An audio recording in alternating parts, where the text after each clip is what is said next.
See trends. I want to see the trends.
Good afternoon, everybody.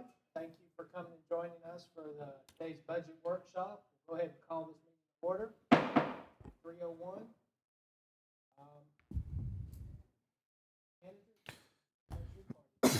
Yes, sir. Before we get started, though, going to need a quick 2-minute conversation about the attorney for the next commission meeting. So you and I had talked about just not having an attorney until the agreement with Dunlap and Shipman was signed. However, if that doesn't happen, we will need an attorney there, and we need an attorney procedurally until that does happen, in case there are any questions about the contract. So just looking for some guidance from the commission. The recommendation would be to have Hand Arundel there to start the meeting. If the agreement is approved, we would take a recess, and then Ms. Sinagra would take the place of Ms. Myers. I really don't think we need to pay Hand Arundel much of a pledge of prayer, the unanimous consent. The rest of the commission, what y'all think? I mean, typically, isn't what typically happens when you have a transition like that, whoever the current city attorney is, they just finish it out, and then the next meeting, the new attorney takes over?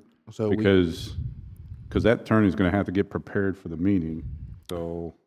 we would have to change the date until August 12th on the agreement. That's why we're looking for some guidance here.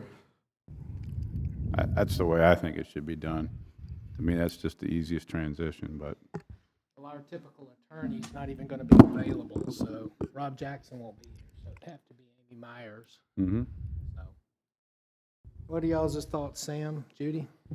I think what Commissioner Ward said, just the fact of the main reason we have an attorney is so they're prepared ahead of time to answer questions. Kind of makes you want to lean towards just change the date to the 12th or whatever and go from there. Miss Judy? I see no point in using two as well. I'd just soon start them on the 12th, period. I agree. And then they're looking at a 3-week transition, correct, in terms of handoff and behind the scenes? I mean, discussion? if approved Tuesday, we would have a meeting likely Wednesday morning with Amy and Dunlap and Shipman to start the transition. I mean, it's going to take some time for sure. And our main one that we'll be getting is already a municipal attorney, so I don't think she'd be thrown into the wolves right off the bat. 304. Nope. Go ahead.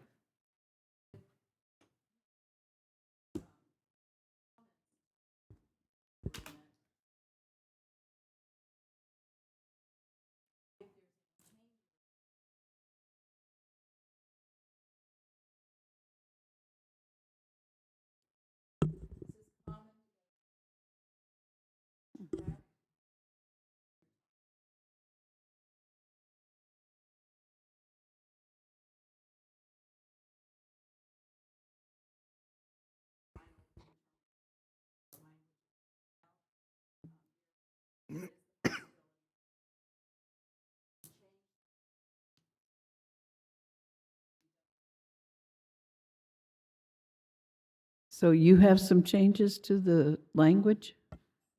Yeah, What are they? they're on the agenda. Okay, for next week? Mhm. Okay. So this could drag out forever. No, well, I don't think so, but, okay, well, I wasn't aware of proposed changes again, but we can, that being said, Pat, you're joining us. What we're discussing is whether or not to have Hand Arundel just go ahead and cover the entire next meeting, and assuming we approve the final contract for Dunlap Shipment, have them start the following meeting. Yeah. All right, if there's going to be possible discussions and possible edits, that makes sense, Jennifer, so. Okay. All right.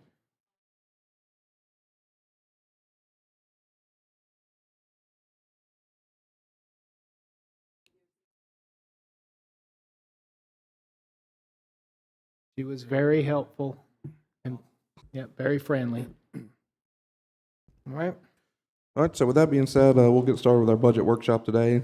Good afternoon, everyone. Before we begin, though, just want to ensure everyone acknowledges and understands that nothing in this budget has been saved. I know that was a term that's been used a lot as we made budget cuts and looked at increasing the millage, but nothing is saved.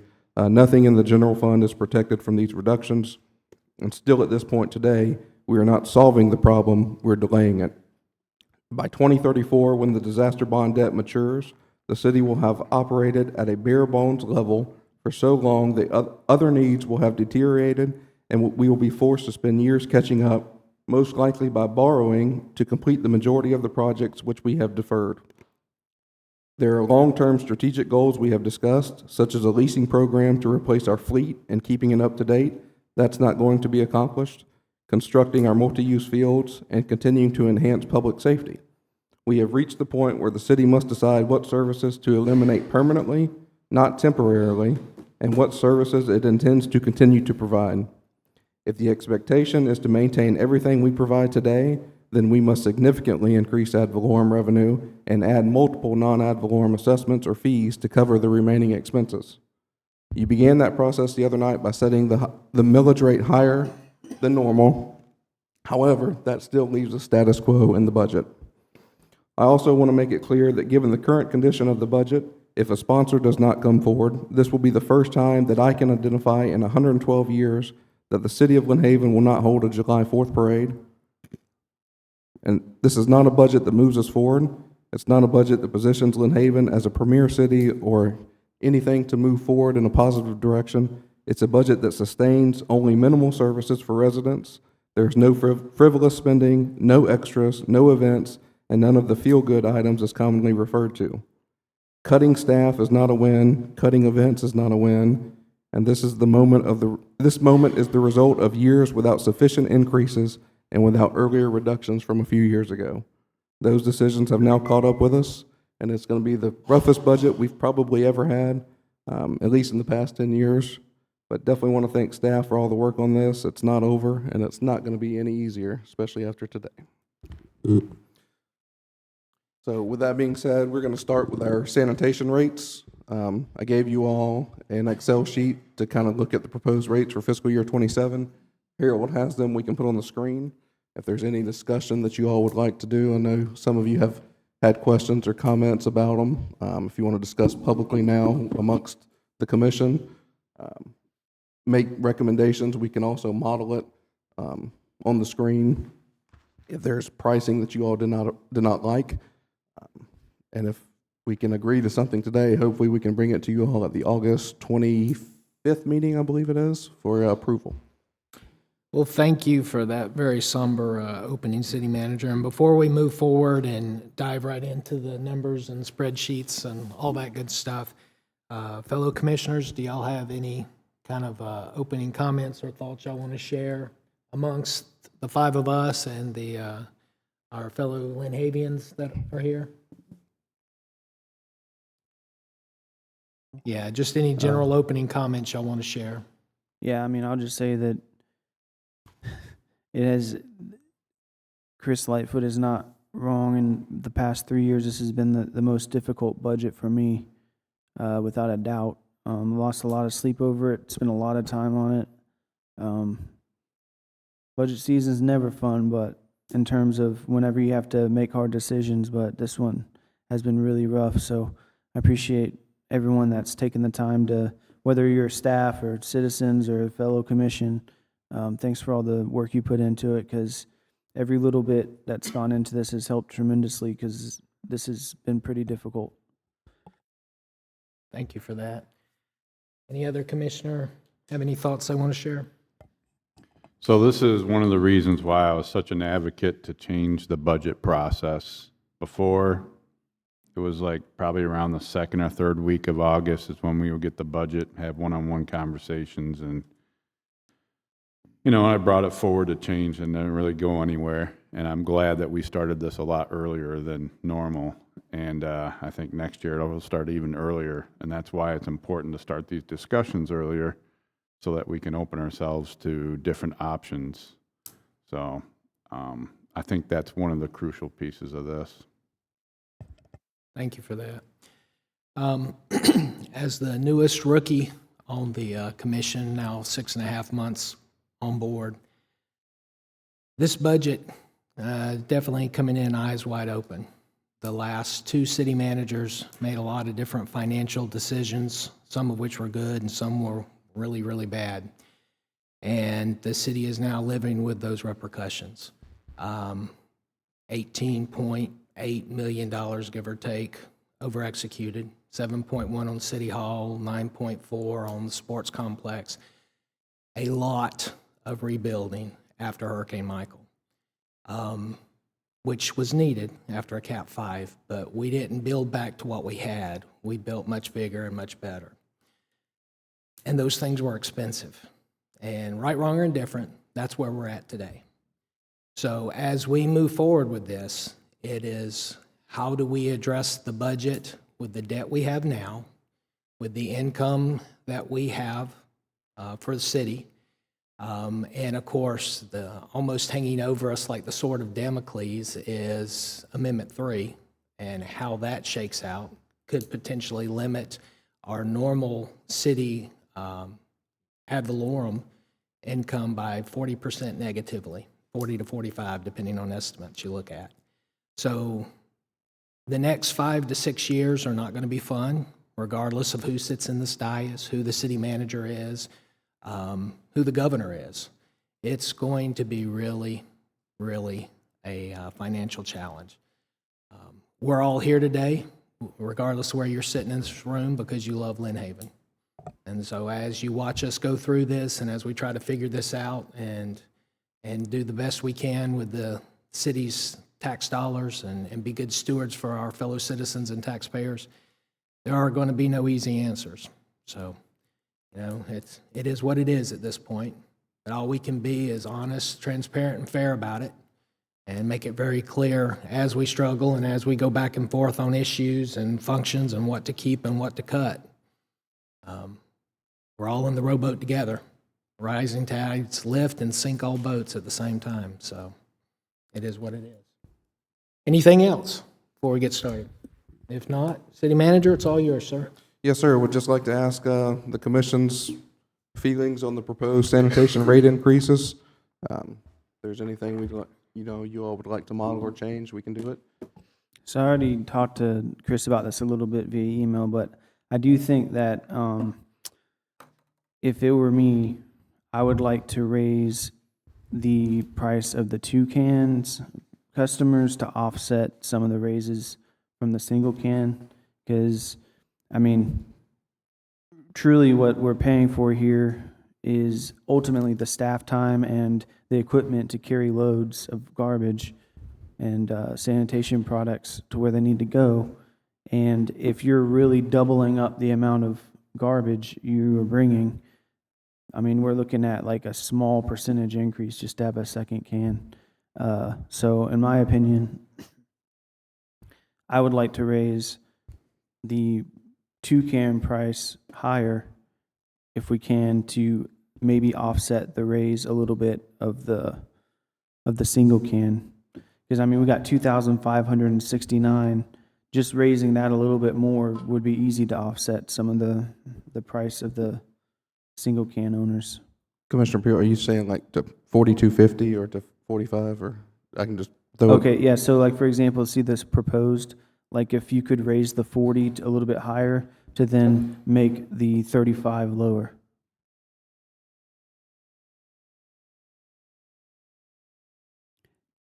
You're already jumping pretty significantly. I decided when I looked at these just now, I'm giving back one of my garbage cans at home, and I'm giving back one of my garbage cans at the business. Because we don't even fill two. They've just been there, and I'm wasting a lot of money. I mean, mathematically, you're only paying an extra $4 for that second can, but you could theoretically be having double the garbage picked up. Yes, sir. Pretty average private sector and public sector. It's about $5 to $7 difference in if you add a second can. So that is, we typically have been about $4 higher on the current rates, and the proposed was a $5 difference, but we are open to whatever the commission desires on that.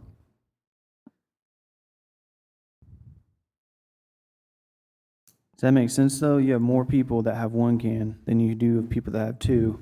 So the people with that decide to stick with only one can and be responsible with how much trash that they're putting out, I feel like they should not be penalized because of people that have more trash than they need. I mean, I feel like personal responsibility should play a little bit of a role here. If you don't need 2 trash cans, you can always turn in the second trash can. But, I mean, you're talking about like a minuscule percentage raise to potentially double the amount of trash that we have to pick up. Well, the monkey or the elephant in the room there is most folks that have 2 cans in a household are going to be families. So you're typically going to have either mom and dad or 2 parents, but kids. And that's probably, I would be willing to bet out of that 2569, the vast majority of those are multi-generational families or parents with kids. I can say I'm a parent with kids, and I've never once filled my trash can all the way to the top. Wait till they become teenagers. Wait till they get older, especially Yeah. during summer break. Yours are little, dude. I'm telling you, it's a whole different thing once puberty hits. But Especially- just for modeling purposes, we can change that to 45 there, and we could reduce that to 32, and you can see the difference. I mean, our revenue does go down overall if we do that, but again, it's what the commission is favorable of. I agree, Pat. Sam, I appreciate where you're going with that, brother, but I think we should leave well enough alone there. To me, it's no different than like if you use more water, you pay more money. So why is it that the people that are using more trash get a severe discount just because? Go ahead and raise the second can another $2. You're gonna have a lot of people turning in cans, but One of the biggest battles I have fought as a commissioner was a garbage can, and I think Kiki and I dealt with it for 2 weeks, and it was a can, this lady had 2 cans, she was a senior, and she swears up and down she'd had them for 20 years at her same location, 20 years. And we just went by and picked it up. I don't know, I first thought she was upset because we just went and grabbed it and nobody told her, But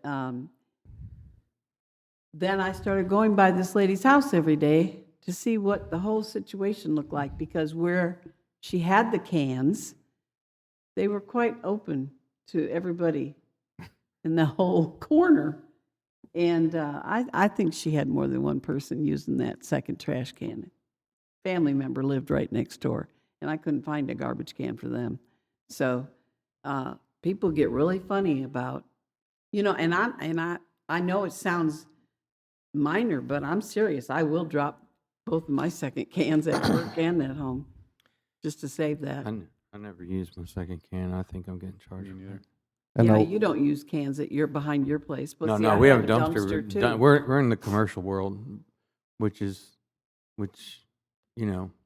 but did, city manager, didn't you explain to me that we were advised to raise the rate by $12 couple years ago? Yes, sir. At our last budget workshop, we talked about, Stantec did the study in 2019 where it recommended doing a yard debris pickup charge of $12.88 on everyone's residential bill.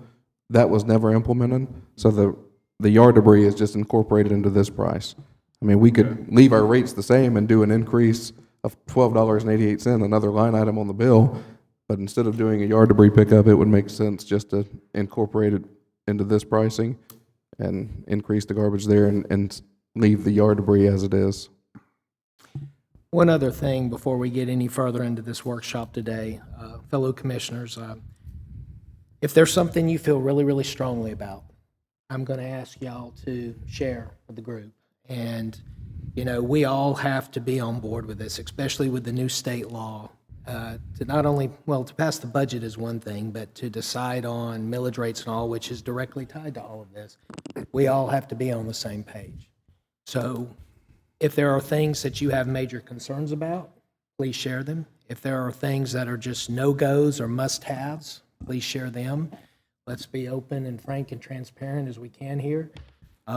And if it's something that you're kind of agnostic or indifferent with, that's okay too. But I encourage y'all to please speak up when we hit things that feel very strongly about and feel like we should go in a certain path or do a certain thing. I'll say this about sanitation, because I've looked into this quite a bit over the years, and I can't remember last year, I think a couple of years ago, I did a comparison of all the different cities, and we were the cheapest out of all the cities in Bay County.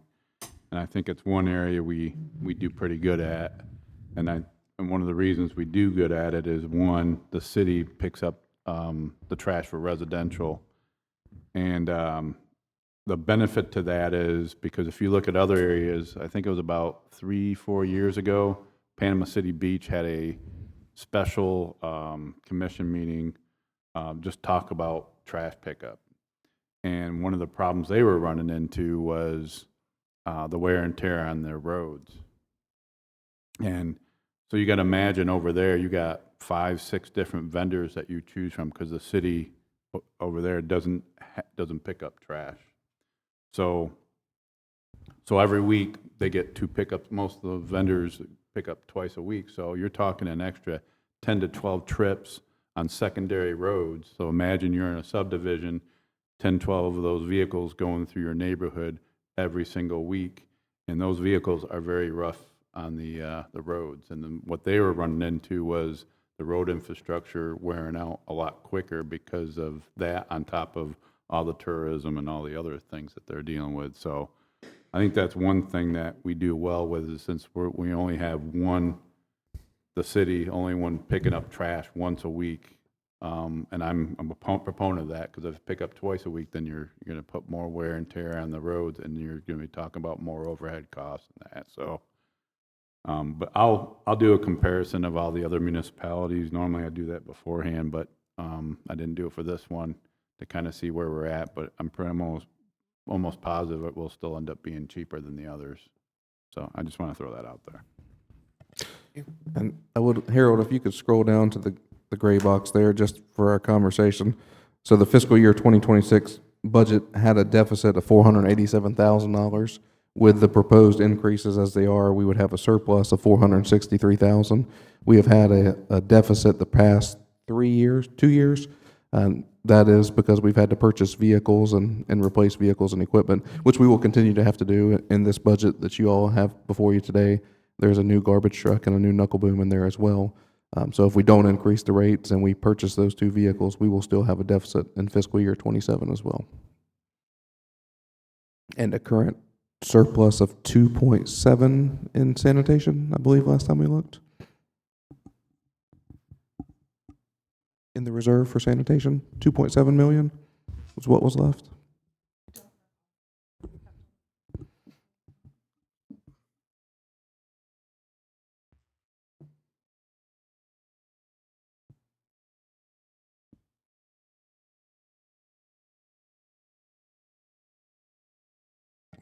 While she's looking that up, I'll also say the same thing with the commercial, since we contracted out, only one vendor goes out and picks up all the trash.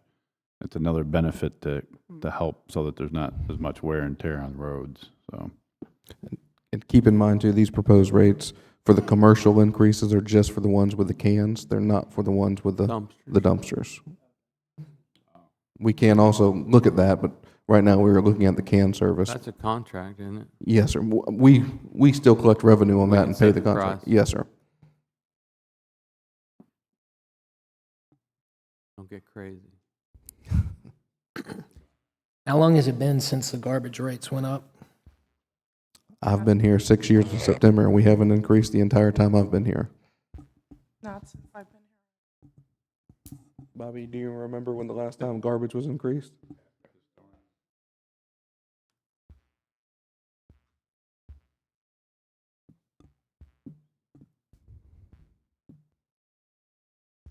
Sorry, I didn't have Munis up and running. Go through some setup here.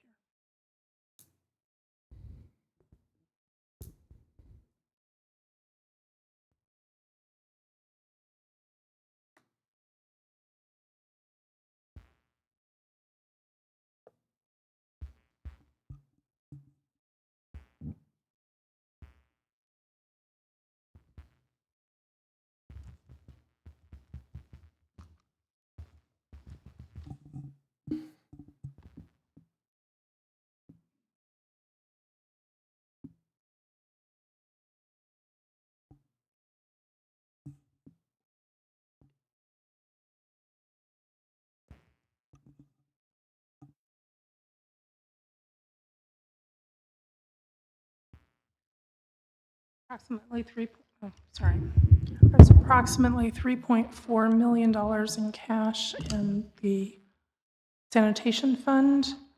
As you are aware, the sanitation fund has no debt. However, it does have the leases on the garbage trucks, which are $8,500 a month. So that's the only real liability that they have. Yes, sir. Yes. The deficit was 487,000 for fiscal year 26, which would still likely have the same deficit for fiscal year 27 as well, because we're purchasing another knuckle boom and another garbage truck for the fiscal year 27, if we keep the rates the same. It's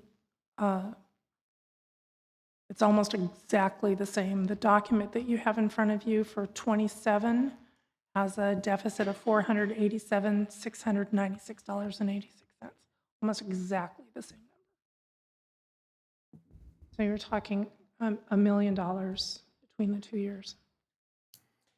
And Sam, your $2 double can increase generates about 62,000, it looks like.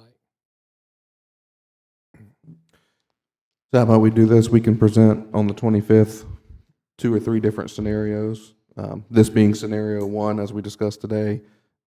Commissioner Peebles, I'll work with you on the 2 can and the single can difference as scenario 2.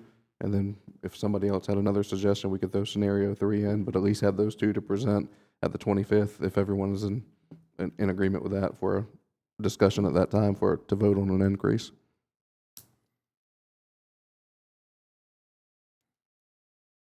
Okay.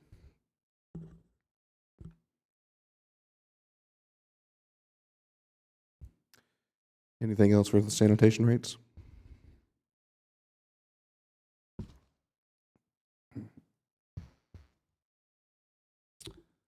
The document that was given to you, which clearly states it's for discussion only, as the city manager mentioned. Nothing is finalized, nothing has, clearly you will be voting on this at some point. But we as staff are still reviewing and still coming up with recommendations. And as the facts change, we change our position on different scenarios. What is included in here is a staff reduction of approximately 28 positions, many of which are vacant. There is an increase for the staff's participation for medical benefits. We have gone through, the marketing budget is basically emptied. There's a few, I think there's $24,000 left in there for lighting this building at Christmas time and some software and not much else. We have kept the animal control in the budget. We have, I need to tell you that the revenues are not finalized yet, that the state tells me that they'll have their numbers in August. Last year, they didn't have them finalized until early September.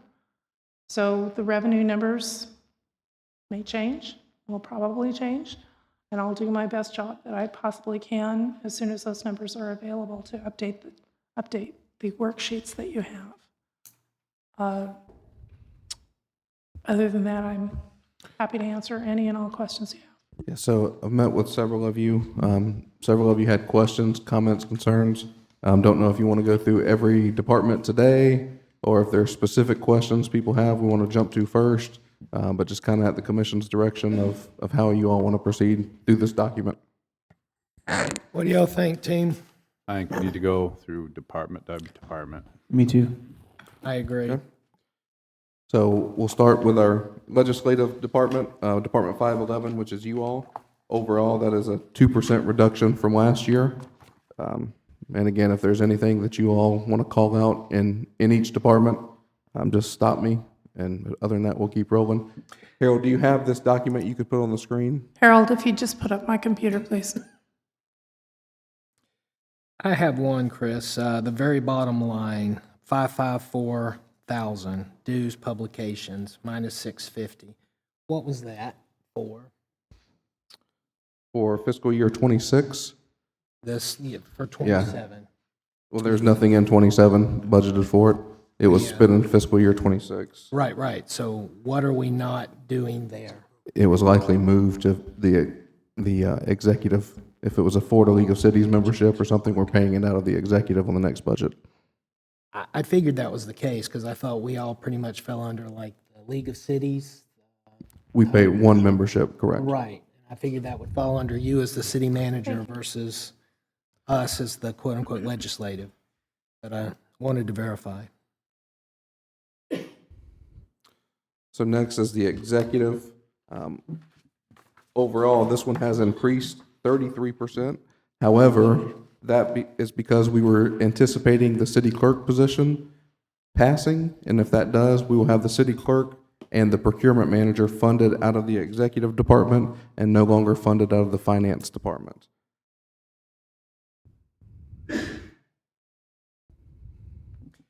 And what are you doing? Because reality is, assuming the voters approve the clerk for us as we're asking them to, we're likely taking a resource, a full-time position already, and adding the city clerk duties to it and some additive pay. It's not a whole new pay.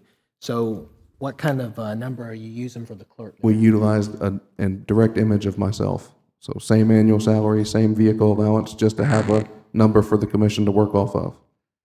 So when I sat down with Mr. Lightfoot and went over the whole entire budget, the numbers I have in there are very conservative, and I foresee them coming down for the city clerk. Yeah, that kind of makes me want to ask. Go ahead. No, I'm sorry, I just said, and what were they? But It's a direct image of me, so $155,000 annually with a $500 a month car allowance is what's anticipated in here. Okay, I don't see a car allowance in that at all. No, I see it on there. I just don't see a clerk needing that. Oh, yeah, That's that's what, typical that's, for a clerk to have a car allowance. I was just gonna say that would, But this they don't. might be a time that we want to have that conversation. Like, what do we foresee the clerk being? Like, is the clerk gonna be a direct mirror of the city manager in terms of car allowance and all that kind of stuff? Or are we envisioning it being something different? Because that'll help them budget in the future with things like car allowance and all that kind of stuff. Fair point. I mean, the city manager gets this vehicle because he's got all these sites and locations to go to, right? The city clerk is going to be managing the finance team and the clerk directly here at City Hall. Correct. So, and I say that after the 18th, when we know exactly what we're dealing with, we can come back to adjust this. Okay. But we're talking a few $1,000, that's not going to make a difference in our overall budget. I mean, but once we get there, we will finalize the number at the commission's direction of what they anticipate that contract looking like. Okay, yeah, we can have that For conversation. today, I've removed it. Say that again? For today, I have removed that car allowance. Okay. All right. And then dues, publication, subscription, I see it jumped up from 26 to 27, same that bottom line. Yes, sir, I've got a note in here too. We had also anticipated having a city attorney, an in-house city attorney out of this budget. So we had added some money for a membership that they would have. I think that is still left in there. I'm gonna total up our memberships, and I think it can come back down about $6,000. Okay. Yeah, so to be determined basically on that one. One thing I kind of wanted to bring up is, it's more of like a general question, but I have it on my sheet to talk about here. Is that with the training that we do, it might be something that we can look at if there's some trainings, rather than sending multiple people to the training, it might be cheaper to pay for the one person to come down here. We've generally removed all travel and training. We've just left in the bare bones of what the things that we know have to be accomplished. Okay. So travel and training was generally removed All right. across the city. Cool. Anything else in the executive department? No, sir. In the finance department, you've got a 27% reduction overall. Most of that is, like I said, moving the two positions from finance to the executive. So that's really a wash in those two, but it's just anticipation of the city clerk passing. What about this 400% change in overtime general employees from 2 to 8,000? Second line. Yes, sir, we've got two employees in that department that make overtime. Ms. Roman, you want to talk about the overtime there? Certainly. I have a new staff member who's doing a wonderful job of transferring documents in her area. It's taking a little longer, so I'm anticipating that she will need some overtime next year, but that should subside at the end of the year. I may be able to reduce that at mid-year. Okay. So I want to make sure that everyone who's watching this understands when they see the executive and the finance, there's a reason why this one substantially goes down and the executive substantially goes up. So I don't want people to think that we're paying an extra $300,000 if we have a city clerk. And the way I foresee it, we're going to have the same amount of people, but some of them will have additional responsibilities, so it will go up a little bit. Well, fair point. And Kiki, since you're the head bean counter here, what is your thoughts here? If we have a city clerk versus the city manager, and they're peers, it's a tag team effectively is what that would be. Yes, sir. But would it not make sense to keep the clerk with the organization functions that he or she would manage versus embedding it into the executive? I mean, at the end of the day, the dollars are the same, right? It's just a matter of accounting for them in which. The idea of the executive function is those employees who report directly to you.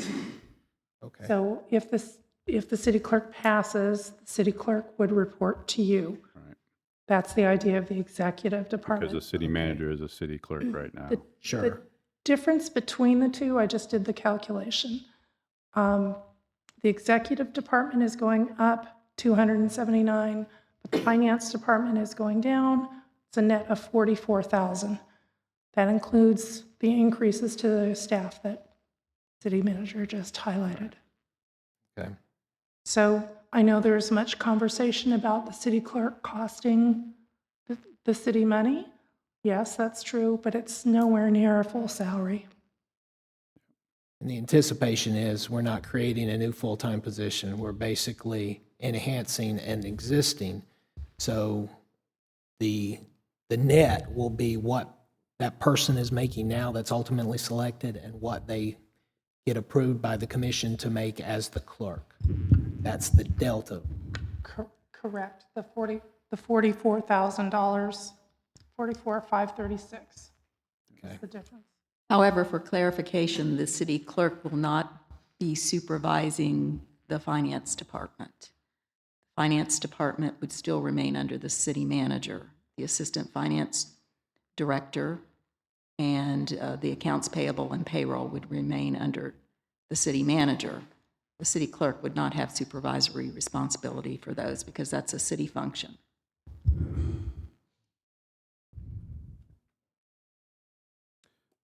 And let's get through August 18th, and then we will discuss the city clerk. But for numbers-wise, this, I don't want to hold us up on that today, but for numbers-wise, that's what we anticipate it being.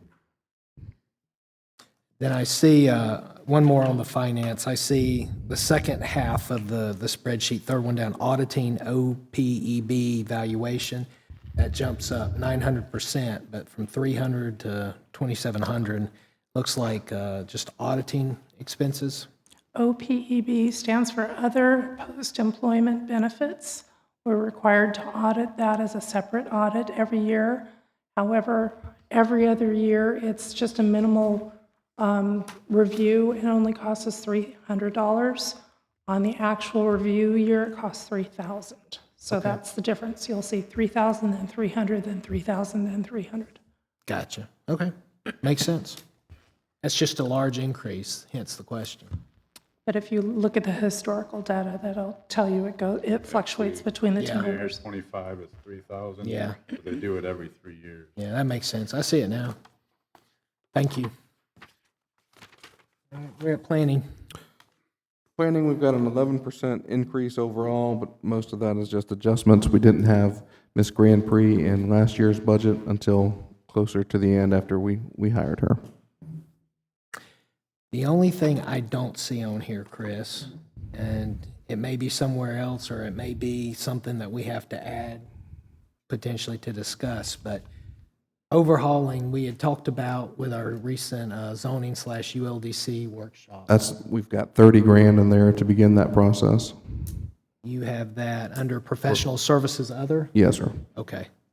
The line above that, the $20,000, that is for if a developer submits a DO and we have a third-party engineer review it, that's a pass-through line item, but we still have to budget for it anyway. So potentially 50,000 there, and ultimately we were. No, sir, but just 30. Okay, The 20 is only used for development orders and reviews. tracking. That ultimately is expected to cost the city long-term somewhere in the neighborhood of 150 to 200K, right?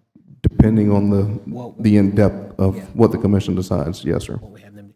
So this would effectively be a little bit of seed money. Correct. Okay.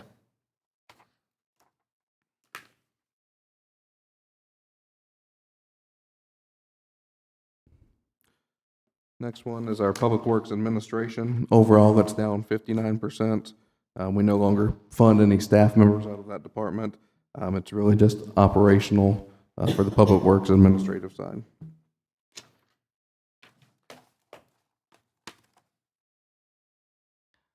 Uh, 517, which I believe is in your packet, is only for debt service for one bond. It's a 2016 sales tax bond.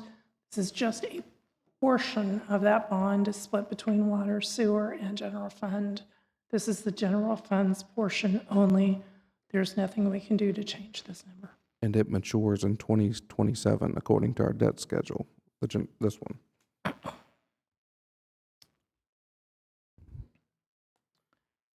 In facility maintenance, you'll see a 123% increase. However, that number in the R&M buildings and grounds, the 211% increase, that is to complete the ADA bathroom improvements for the senior center, the service center, and animal shelter. And the first on that second half, the 534,000. Yes, sir. That's the sewage plant manning contract, isn't it? No, sir. That is for the RFP for our HVAC services throughout the city. Okay. This is facility maintenance. So for the facility maintenance, what's the priorities this year, you think? The ADA bathrooms, we need to get those completed. The design was done this fiscal year. The plans are ready to go. We will bid that out in October if this budget is approved. And then the RFP for the HVAC HVAC. maintenance. Justin has had several issues over at the gym. I believe it was last weekend. They had another one, but doing an RFP for those so we can have a contract in place. Good. I've been talking to some people, and I just had some people tell me that HVAC and roofs were kind of an issue, so I'm happy to hear that we're working on the HVAC. Yes, sir. How long have those bathrooms been non-compliant? Sir? How long have the bathrooms been non-compliant? Years. I'm not sure how long. There's been no construction since I've been here in the service center. The senior center was rebuilt as part of Hurricane Michael, but the bathrooms were not made ADA compliant at that time, so we need to do that now. Like Commissioner Peoples, I'm glad to hear about the HVAC. I don't know how those poor folks in the animal shelter have made it through this summer, multiple summers without AC. That HVAC, that's not in this budget. That's in the animal control budget. This is just for the service contract for the big buildings and the other buildings we have, the gym, the city hall, any of our other exteriors. Copy. Still, can you imagine working all summer without AC around here? Fans can only do so much, so. All right. So exactly what buildings are we renovating the bathrooms in? The senior center? Senior center, service center, and the animal shelter. Okay, and all these were done by facility maintenance? The senior center was, I'm not sure about the service center. Don't you have to submit plans to the state with ADA compliance? Yes, sir. Because that's a big deal when you're setting something up. So we dropped the ball on that when we designed it. I'm not sure how they arrived at redoing the senior center without doing ADA bathrooms during that time.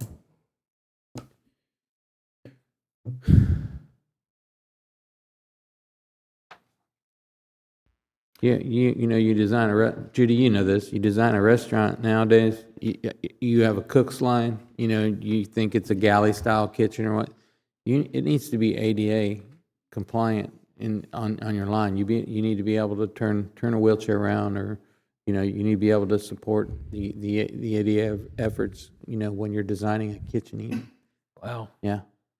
So I can't see how we didn't know to design that when we did this. You're talking about the senior center. Right, but The we senior- we did it in-house. We I did know do that. it in-house, yes. But you still have to do things right.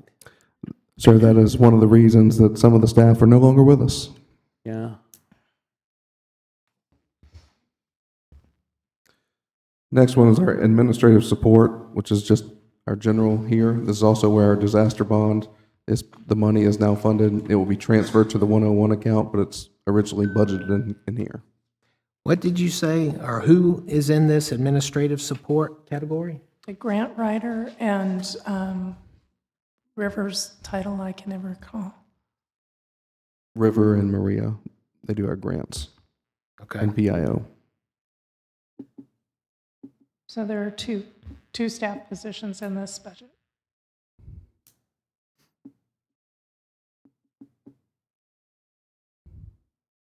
You see how much the election cost? It's pretty crazy, right? It cost us, the city, $32,000.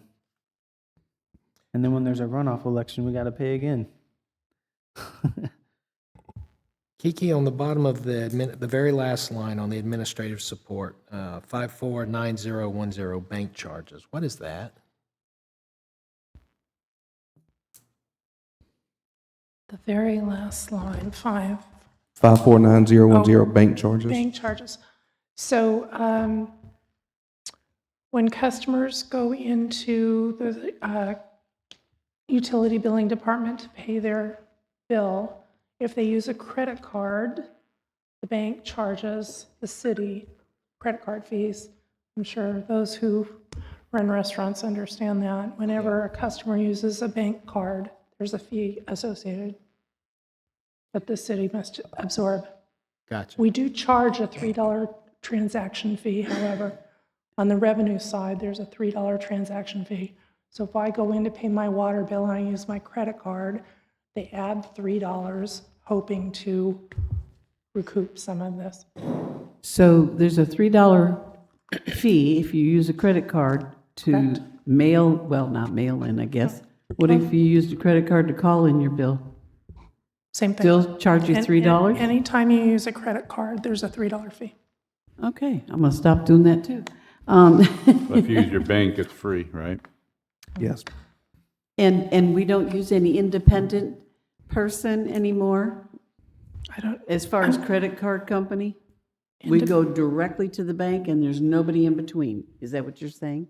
well, there's a merchant services. Okay, and who is that? Well, it goes through Hancock. So it is directly through a bank and not an Correct. individual like we used to do? Individual. Yeah, like, for example, when I first started, we used, I know Rodney Friend he had the business. It was his firm that had the city credit card business, merchant services. Absolutely Oh, yeah, not. Ronnie And used to do that, or still does probably. Uh-huh. Yeah, he used to try to get us to do it. I couldn't do it because of franchise rules in the restaurant, Yeah. but, yeah. No, ma'am, this all So goes there's through no Hancock Whitney. individual involved anymore? No, ma'am, absolutely not. Strictly Hancock? Yes, ma'am. Thanks. Yeah, especially if you bank So with this- somebody, they like you to do their credit cards too.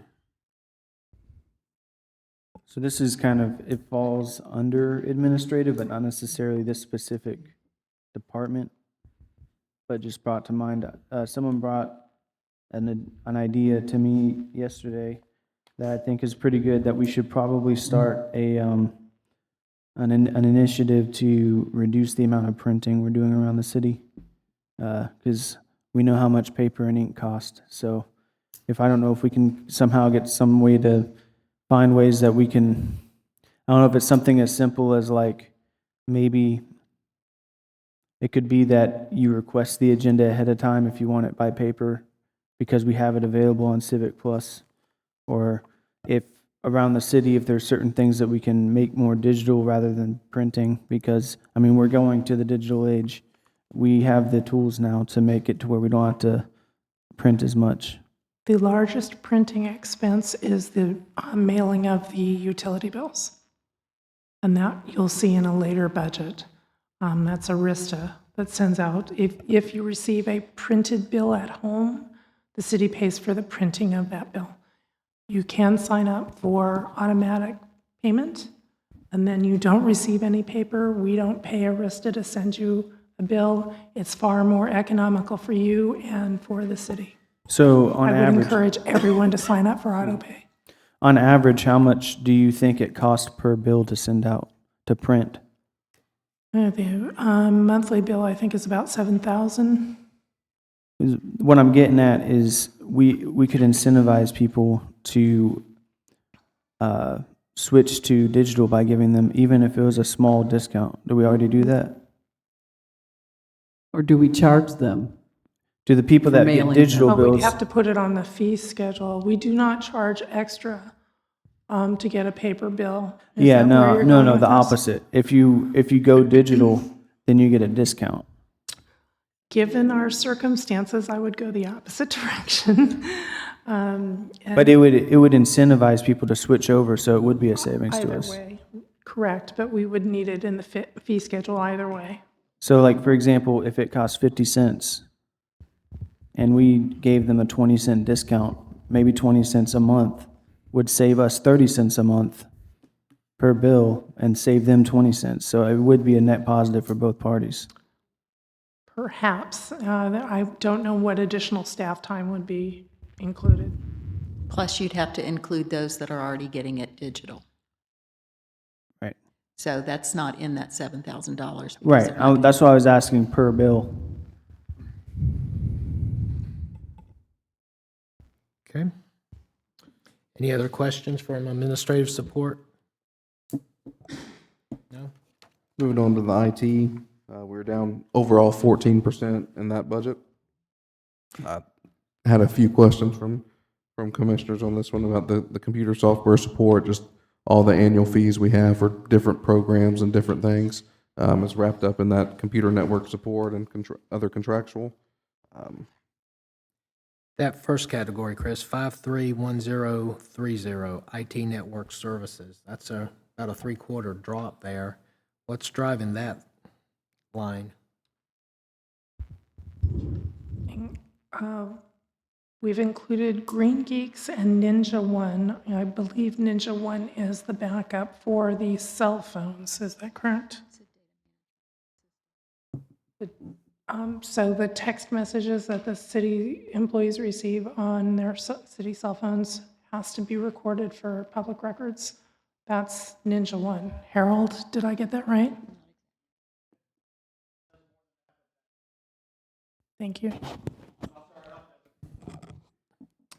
And the help desk as well. So if I have problems with my computer at my desk, I send a ticket into the help desk, and Harold or one of his staff comes and helps me and fixes my computer for me.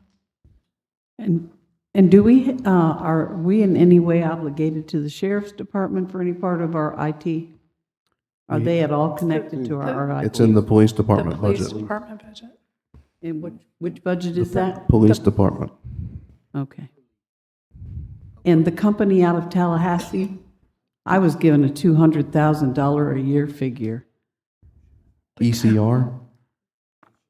I don't have the name yet. I was just told it was $200,000 a year for some sort of IT support. Who said that? I'll tell you later who said it. So we have $201,000 in for computer software support. 130 of that is the Tyler Munis annual amount. Archive Social is $8,000. That's for Facebook, needs to be archived. Civic Plus Streaming, which is our new agenda package, that's $52,000. And then, Harold, help me, Meraki, that's $3,000.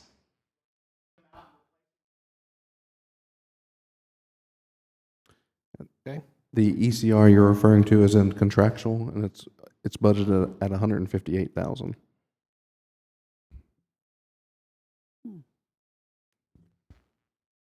Any other IT questions?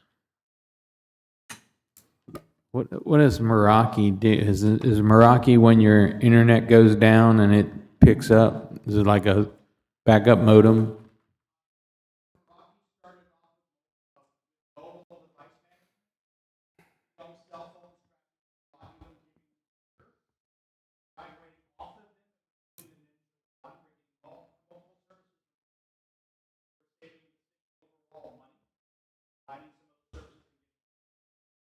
Thank you.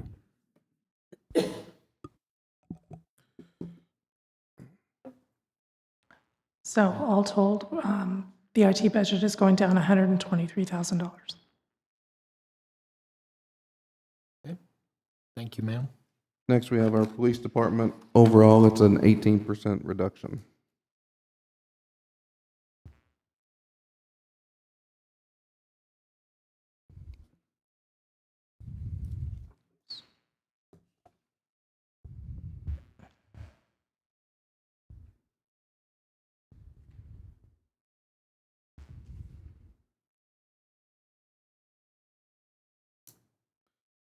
Next, we have fire department. It's a 42% overall reduction. That number is a little skewed because we did have the HMGP project at $950,000. We had the legislative fire engine at $980,000, and then we had the rescue truck, which was out of impact fees. So it is a little skewed. It's not, the 42% reduction sounds extreme, but a lot of that was over $1 million in vehicle purchases. It's $2,070,000 between those three items. Well, my question then is, how do we get this to look more realistic? Because I saw this and just about fell out of my chair when I first saw it, negative 42, right, percent. I realize it's a couple of big ticket items, but police and fire, and I would even include animal control, because those are your first responders. When a citizen calls help, fire, burglar, snake, whatever, those are your frontline city responders. That's at the very core of what we do, right? So I saw 42%, and I went, holy cow, Batman. So I think it's probably advantageous to compare the fiscal '27 budget to the actuals in fiscal '25. You'll see that they're almost the exact same number. And in fiscal '25, we did not have any of those large expenditures. There were not fire trucks, there were not rescue trucks. So it really is a more apples to apples comparison, fiscal '25 to fiscal '27. So whereas we're looking at a potential negative 18%, or an 18% reduction for police, without these couple of big ticket fire expenditures, what are we looking at for our fire department? It pretty much stays flat from fiscal year '25. What about Station 2? What about Station 2? We only have 2 people that work there. What Yes. can we do about increasing that? Increase the ad valorem some more, create a non-ad valorem for fire services, generate some more revenue so that we can add more staffing. Yeah, so that kind of brings it to the forefront. We need to start discussing that, maybe potentially doing a non-ad valorem for fire and police and safety, but also at the same time, if we did that, we need to lower the millage rate. You know what I'm saying? You wouldn't want to just, in my opinion at least, you would, since the fire and the police and safety are the core things that cost us money in the budget, you could have a non-ad valorem to cover those, to make sure those are always funded, almost like an enterprise fund. But if we did that, the goal would be to lower the millage rate, because the millage rate's probably going to lower anyways but it is a way to ensure that we have those core services we need. But we don't even know what we're doing with that, since we agreed to look at the consolidation of services. Now, I'm not saying one way or the other, but I don't have all the data and facts on it. So I haven't made a decision on it yet, but I think we need to look at that first. Oh, yeah, we definitely need to look at everything. That's what I'm just saying, we need to, maybe that's a tool we have in our tool shed as a possible way forward. So, and I've added that, don't know if you all have had a chance to look at the agenda yet for next Tuesday, but I've added that as an agenda item for clarification on the resolution you all approved a few meetings back. There was a 5-0 vote for me to look at consolidation of services and way we can save in the general fund. However, it seems to be a 180 from some, so I'm not getting a lot of cooperation from other agencies because we don't seem to have everyone on board. So I'm going to ask Tuesday for clarification on that, and if everyone's still on the same page, we'll likely bring back specific resolutions of direction. Okay. Sam, all I'll say is, I hear you. I will tell you philosophically, non-ad valorems are not a healthy way to look at a long-term operational sustainment.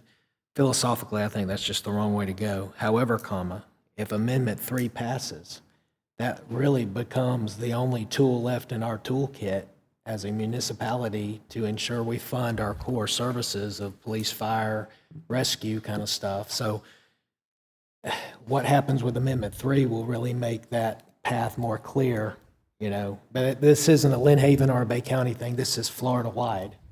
Yeah. And of course, the Amendment 3 would kind of show us what we need to do anyways, but in the way I see it is with things like fire, safety, police, the reason that most people that are very anti-property tax, the reason they don't like property tax is because they don't know where that money is going.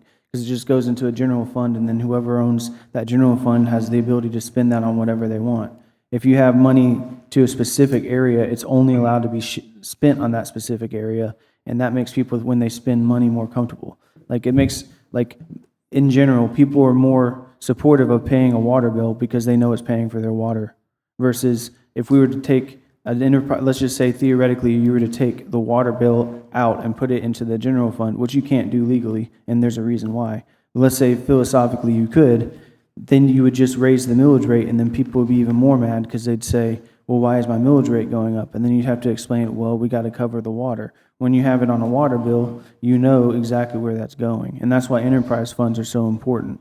This would just be a way, but of course, I really wouldn't support it if the non-ad valorem amendment doesn't pass either, though, because we need to have guardrails in place for non-ad valorem first before we'd ever consider this. There has to be guardrails. But it's just something to consider because it's just an option. I think the more options we have now, the better. And I'll refresh your memory. Our best estimate, should Amendment 3 pass, is it's another $1.6 million reduction in fiscal '28. Say that again. $1.6 million reduction in fiscal '28. So this is just step one of a 3, possibly 5-year reduction in revenues. So our current debt service schedule, paying 2.8, 3 million a year, give or take, it's going to take us to the end of 2034 to just break even with the debt we have now. And that's without Amendment 3 passing. Amendment 3 passes and we have a significant cut. It's gonna that get prolongs. Yes, it makes things worse. So best case scenario now, we really hunker down, physical discipline, so tight we squeak budget-wise. It's still going to take us 6 years to dig out of this. So that's where we're at. All right. All right, next we have code enforcement. Overall, it's a 41% reduction. And is this, I noticed in the salaries, the top line, 5/1/2000, are you going from 2 positions to 1 there? Is that what's driving? Yes, sir. All right.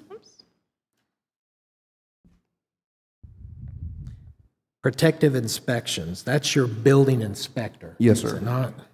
Overall, it has an 18% reduction.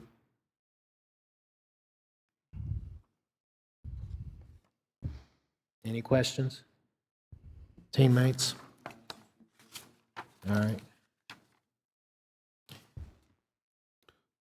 Next one is HR. It has a 13% reduction overall.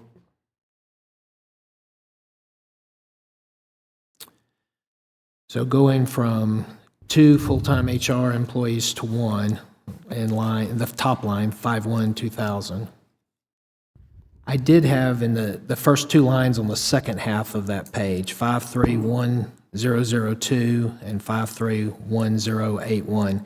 Legal fees, labor attorney, and professional services other.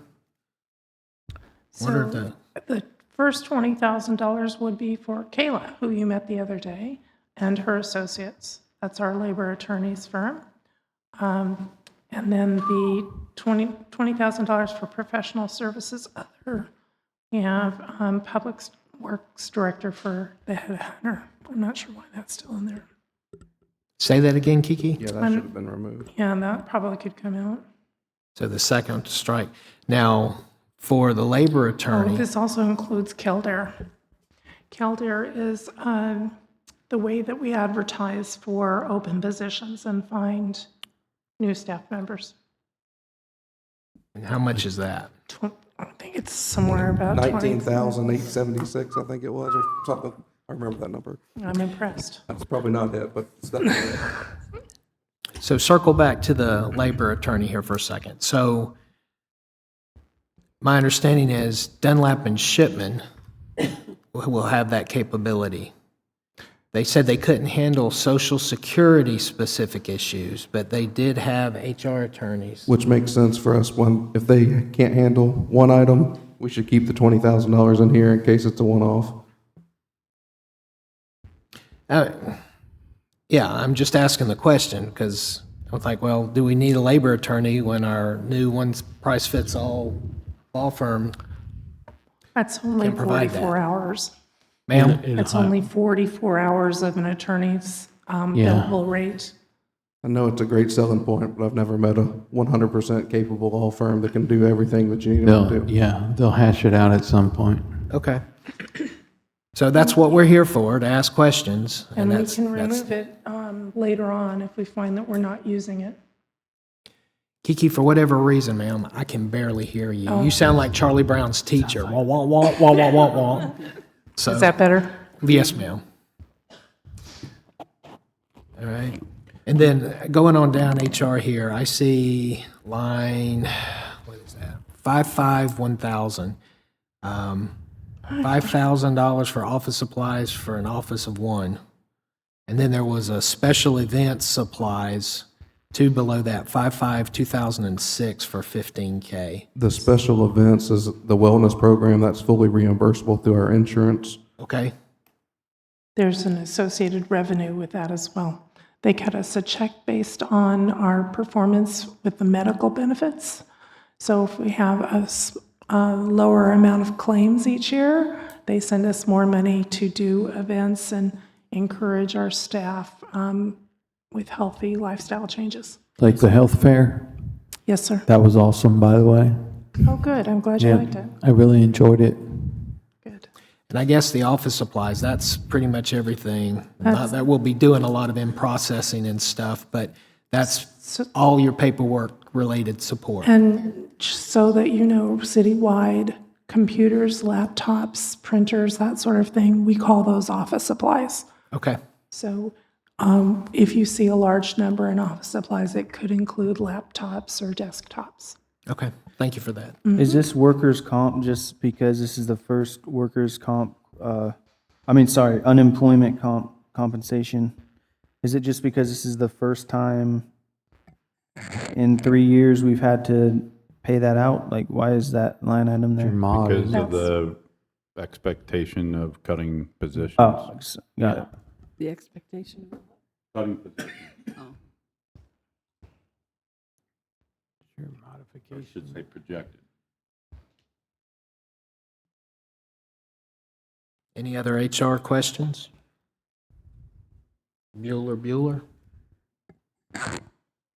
Next, you've got the Bayou Park and Preserve. It's down 18%. Keep in mind, that one does not affect the general fund yet, even though it's coming. Well, I think we it's got re- about, 4 years left on that grant? I think so, yeah. 31 is what I want to say. It is fully Or until the money runs out. reimbursable. It is part of general fund, however. It's part of general fund, but it's fully reimbursable. Right. That's good to know. But it's either years or Or the money. money runs out first, whichever comes first, right? Correct. And I've said this to you in the past, I'll say it again. We have a huge potential maintenance bill coming due. It's a beautiful facility. It's constructed with materials that have a limited lifespan.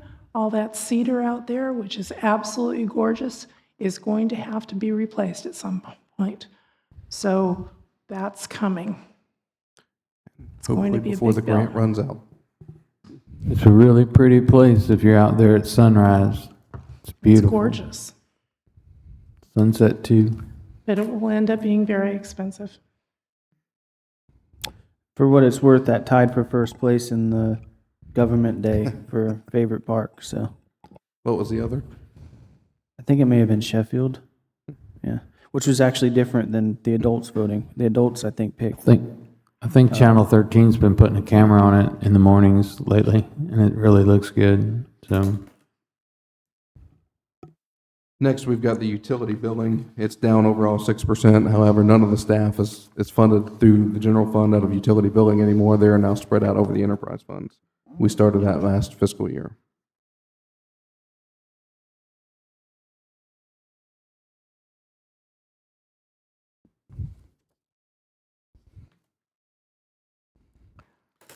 Next, we have the streets department. Overall, it is down 49%. Again, though, that is another one that's a little skewed by the reduction because this year we had the Minnesota Avenue CDBG sidewalk grant of 1.3 million. So that 1.4 or $1.3 million reduction is almost the entire grant. It's another one to look at. Well, it's hard to look at fiscal year 25 in that one as well because we had grant funding for the past few years, but it is not reduced as near as what it seems to be on paper. Between those handful of items, that's $1.4 million in non-reoccurring costs. So generally speaking, this is a flat budget for the streets department. So realizing those numbers are kind of skewed a little bit because of those big projects, Chris, do you feel like you can still, when we have potholes, I mean, the major, I almost want to call them sinkholes, but they're little, the holes that open up and they kind of have to be patched and responded to promptly to prevent major safety accidents. Do you feel like you'll still have the emergency repair capabilities we need? It's the bare minimum. As I stated at the beginning, this budget is the bare minimum. I understand that. Will we be able to respond? Yes. Yes. Will we be able to make huge repairs without coming to the commission for a budget amendment? No. Exactly. You'll be coming to us and we'll have to create a project and we'll have to do a budget adjustment, right? Yes. If something occurs, Yes, sir. Murphy's Law. What I'm There- talking, Let's be clear, there is no contingency money in any of these budgets. There is no fluff, as we have referred to it in the past. These are as bare bones as we can possibly come up with. understand, but what I see is, especially in the newer 10, 15, 20-year-old neighborhoods around here, a lot of basketball-sized potholes will just show up, right? Literally overnight, or part of the road We have will the same collapse. money in this fiscal year 27 as we have in the past to make that happen. Yeah, okay. Copy. That's what I asked. Thank you. Next, you have fleet management. It's a 1% reduction overall. However, we still do have a $125,000 line item in that budget to build an awning over our fuel pumps. They are exposed to the elements. We've had several issues of water in tanks on, especially our diesel trucks. I'll let Captain Grogan attest to having to get fuel in police vehicles in the middle of the night, or the fire chief having to get fuel up in fire department. It's pouring down rain, and you've got to walk all the way over and put your information in, go back. Our fuel software system is exposed to the elements. The tanks are exposed to the elements. If you're fueling up a tank in the back of a truck and it's pouring down rain, you're getting water in it. So it's been needing to be covered for a while. Makes sense, but is the awning rated, wind rated? Yes, or it will be. You got I mean, it'll be a signed and sealed set of huge plans. potential for lift with those awnings, so you don't want to put an awning out there and then like a little bit of storm takes it away. Just if you're gonna spend the money, make it right. Next, you have economic development.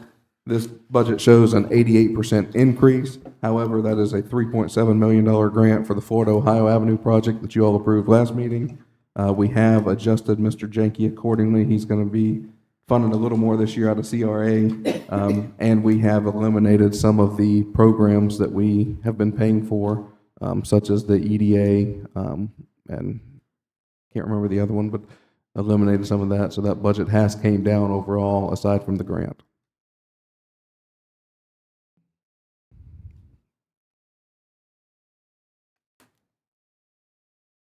Next up, you've got sports and rec. It's at an overall 15% reduction in that. If I may, I just want, since Justin is here, thanks for answering all the questions for me. I also wanted to say that, like, I've asked a ton of questions on the sports department, and I just want to say publicly, the reason I'm doing that is because I care about it, and I want to keep it. And I know that sports is a quality of life object, and so when we're looking at a budget season, that's one of the first things that people are looking at. So I'm trying to help make it be as efficient as possible so we can justify keeping it for as long as we possibly can. So I hope that it came across that way with asking all those questions. I'm trying to figure out a way that I can help the sports staff be able to continue to have as many jobs as possible and being as efficient as possible so that we can continue to have the best sports program in all of Bay County, if not Northwest Florida. One thing that I brought up to Chris and Justin, I think both of them are on board. If not, I'm sorry. You can tell me I'm wrong. But you guys remember when Lynn Haven Raiders came up here and they pay like a yearly contract, basically? I'm thinking it would make sense that we start doing that for all non-Lynn Haven, City of Lynn Haven, like the local government, City of Lynn Haven sports entities. So in today's world, select ball, travel ball, whether that's basketball, softball, baseball, is very, very prevalent. And they use our fields all the time. And this isn't assumptions, this is fact, that they find loopholes to use our fields, and there's nothing wrong with them using our fields. They should be able to use our fields, but the one issue is that they're charging their players to be on that team, and then they're coming to our facilities and using our stuff for free, and that's where I have an issue with it.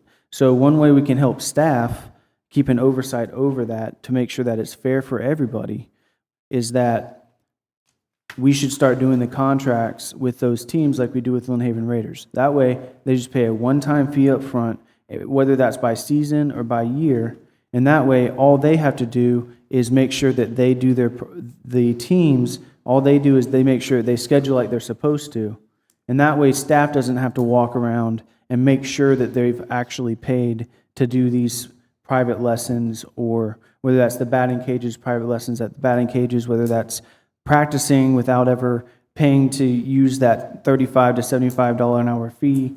If we have a flat fee up front, we get our money. It's money in hand. It will be less than what they would pay probably if they actually paid per hour. That way they pay their fee, they can use our fields. They'd still have to schedule, but that way we get our money to help the fields and staff that it takes to run those fields and courts ahead of time. And that way the staff doesn't have to feel like they're sneaking around to make sure that people are legally using stuff properly. They know the coaches, they know they know that those coaches have paid their yearly due. And that way it would also guarantee us some money up front. Commissioner, you have mentioned several times that you're interested in public-private partnerships. Mr. Ward and I, over the last several years, have discussed the possibility of a 501c3 as a booster organization for the sports department. That is not something the city could do, but if we had an engaged resident who was willing to go through that process, that is one way we could secure funding for the sports department. Excellent. Great idea.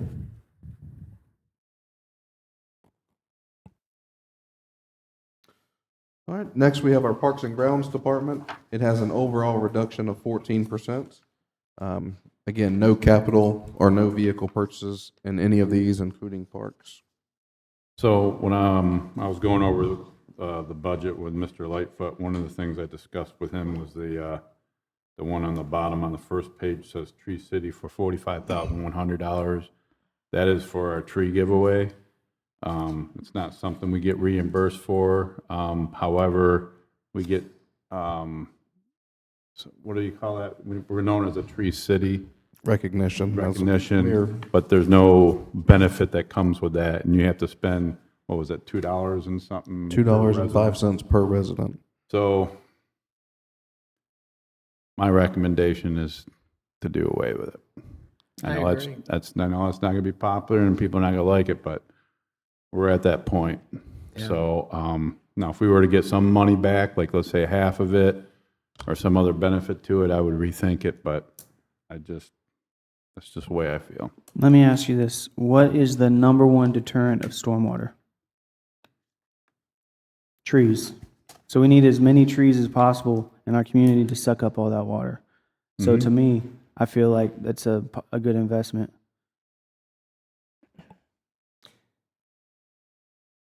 Yeah. And how long is it going to take for that tree to grow? I think- And then, you know, I think if it's, Less time than zero trees. I think if we, I get what you're saying. I think if we put it off 1 year and tried to save money to do a 4th of July parade, so we don't miss out on 112 consecutive years It's more, that shows more character to our town than, I mean, if we skip 1 year of trees, we're getting halfway there on Fourth of July parade. Or another option that we discussed was, just like with our events, we get a sponsor, a Yep. donor wants to do it, we'd be more than happy for Exactly. them to do it. But, you know, we shouldn't be up here cutting But maybe we can add aid that, to the citizens in a way, or quality of life in a way, just because we're in this position. maybe we can add that to the website for the sponsors and donors with the events. For you know. trees, Right. So I asked y'all, if y'all have a silver bullet or something you're very passionate for or against, please speak up. Because we're all going to have at least one, right? Sam's already had his.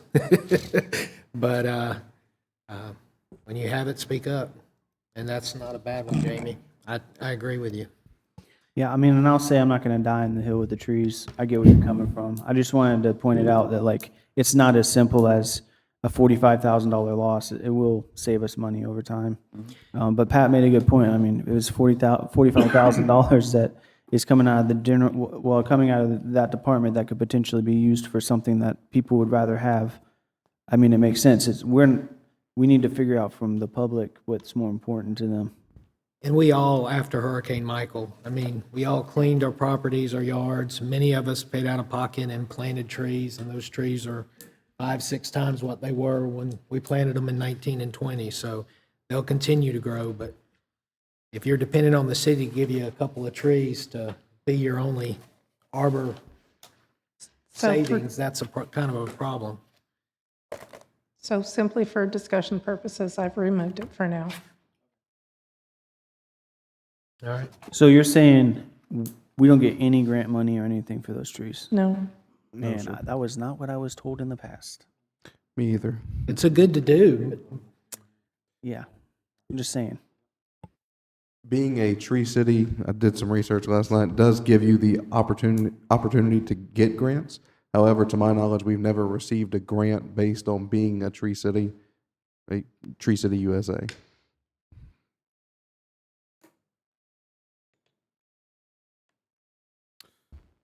Next, we have the communications and marketing. This is the budget that all of our events were paid out of. As you can see, it's at a 94% reduction. There are no events in there. We have to put Christmas decorations up around City Hall at Christmas. We have some internal event funding for our employees. We have some website redesign and the dues, publications, and subscription.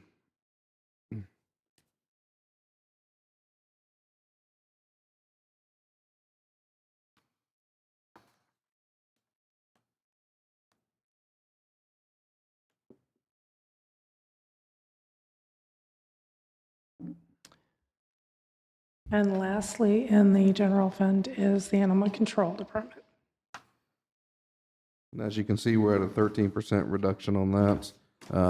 You all are aware, we got the memo from Mr. Schubert with Bay County that at this time they are not going to give us a number for the animal control consolidation. so the first line, 5/1/2000 salaries. This looks like you're keeping 2 and cutting 1. Is that correct? Undecided currently. We may go back depending on what the overtime statistics are. We had anticipated transferring 1 employee to stormwater, but we haven't made that decision yet. Well, I'll make this one easy for you. Sam had his trash cans and Jamie has his trees. My silver bullet's gonna be the third animal control. They're already a 3-man marching band. They have the smallest operational responding team, 24/7 we have. They have one of the smallest budgets. You take one of those 3 away, that's a 33% hard cut. And those guys, or those 2 guys and that lady, with some volunteers, make miracles happen every day. That's the one thing I'm going to say, that's a hard no for me.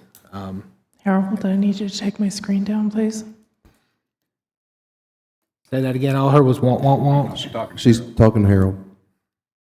Hey, so while we're waiting on that, Ryan actually thought of this, and I thought it was a pretty good idea.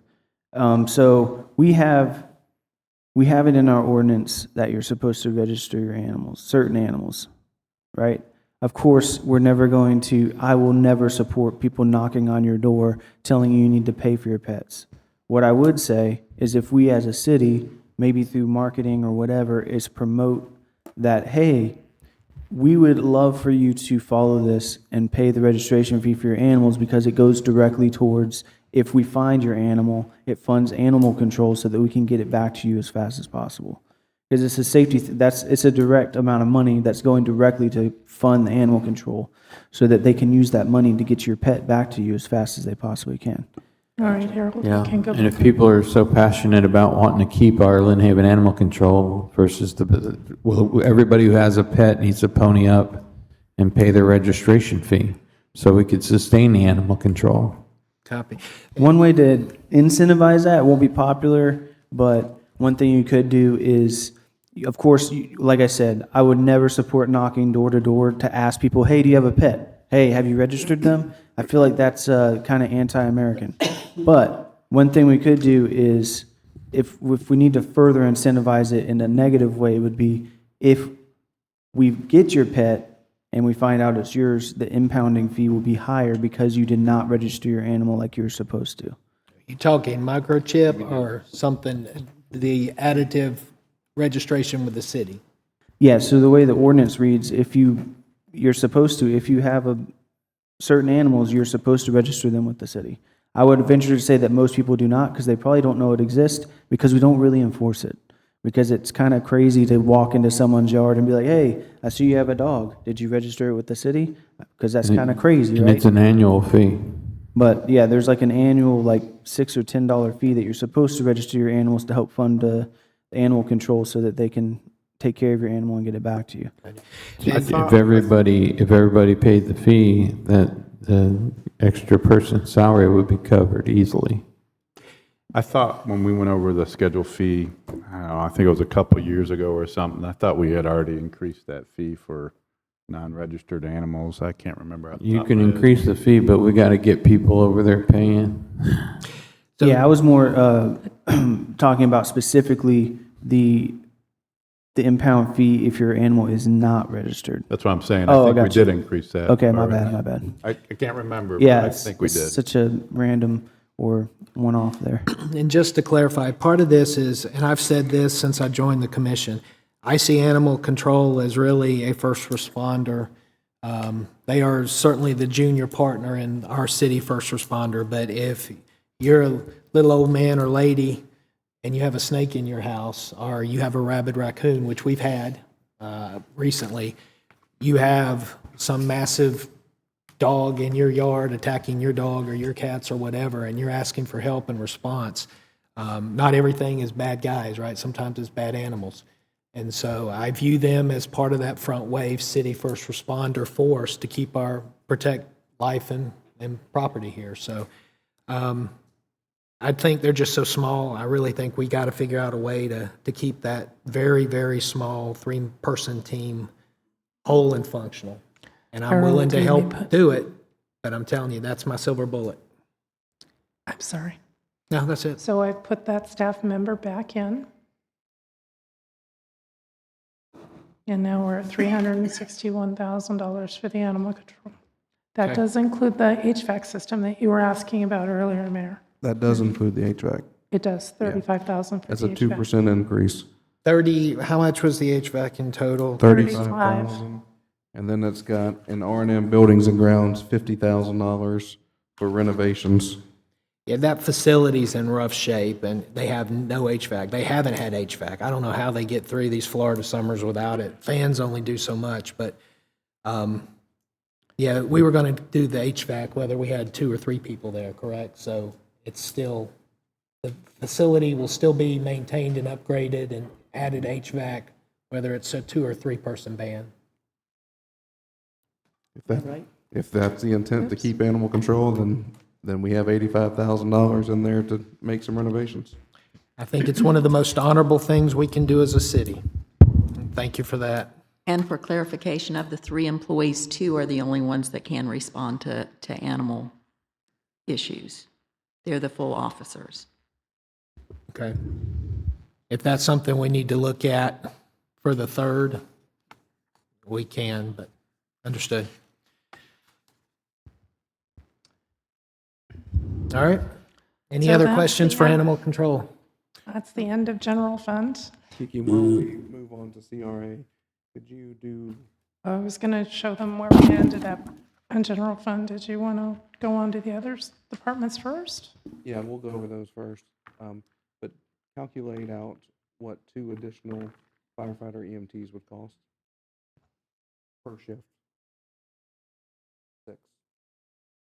Just want to illustrate something. Okay, that'll take me a moment. So what just do you've it, done Jackie so Gleason. far, which was only a few adjustments, with the amount that we could approve with a 4-1 vote, right now, we would be in a deficit of $386,000.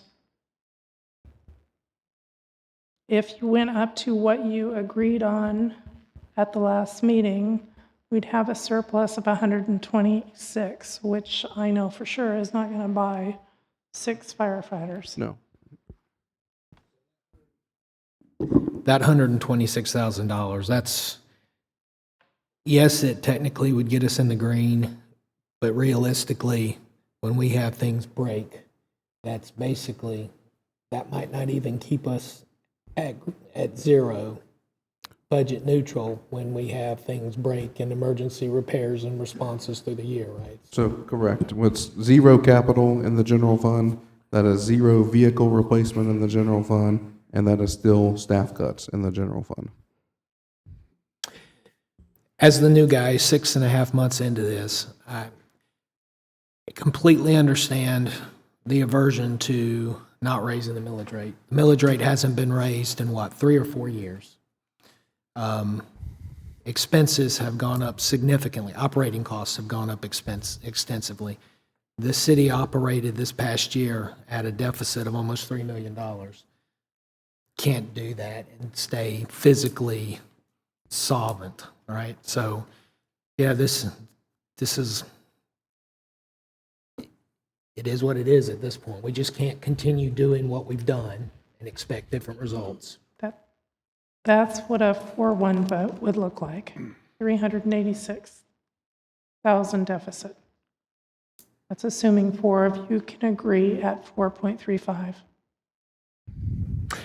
One other thing I've learned is we cannot dip below. We keep talking about the 12 million we have in reserves, but in reality, 10 million of that is completely fenced off and spoken for. We have to maintain that as a municipality for storm and emergency responses and all of that, just to be eligible for the federal government to come in and provide matching and support for us, right? So, Well, the state requires that all cities have 3 months' worth of operating money. They recommend that coastal cities have 6 months' worth of operating money. Lynn Haven, that's $10 million. there you I go. think we've learned that lesson, haven't we, with Hurricane Michael? That we need those monies available, God forbid some catastrophic event happens again. So you're right, at the end of '26, I forecast it will be somewhere in the neighborhood of $12 million. And then we have these debt payments every year, and the revenue reduction that will most, in my opinion, will most likely pass in November.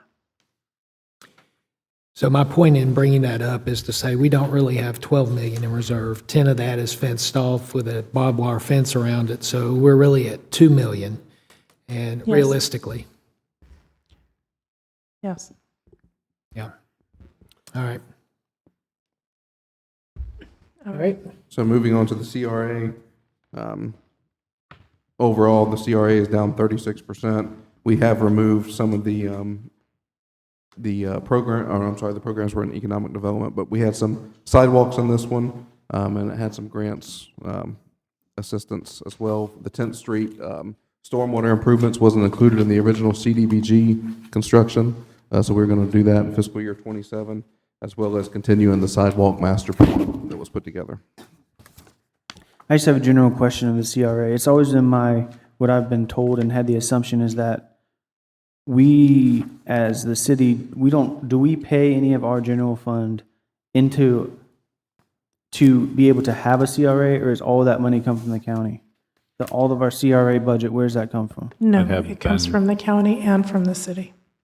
Okay, how much of the CRA budget are we paying from our city budget?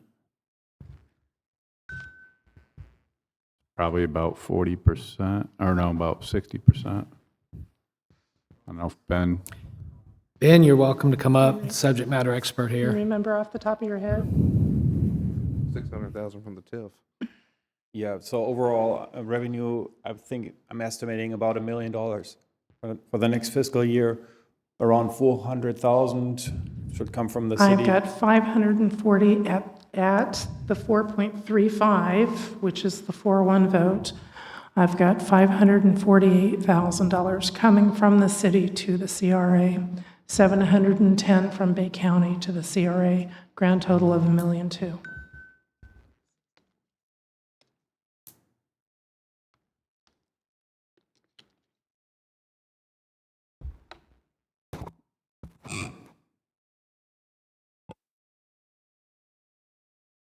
That number changes as well when you change the millage.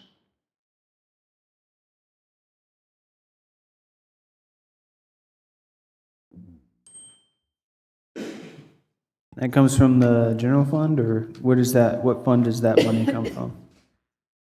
I'm sorry. It comes from property taxes? Yes. Okay.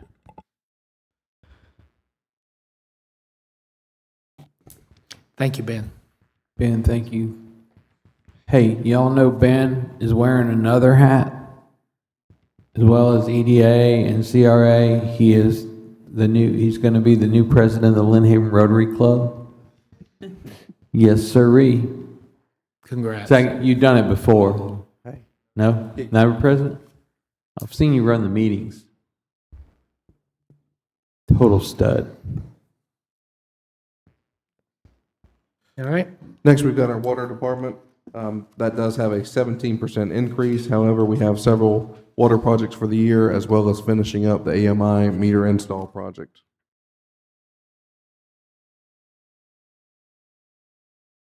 And we are still working on, as I said a few months ago, we will not be bringing any utility rate increases right now until the rate study is complete and we have an accurate representation, instead of doing one rate increase now and then doing it again in a few months once we get the results.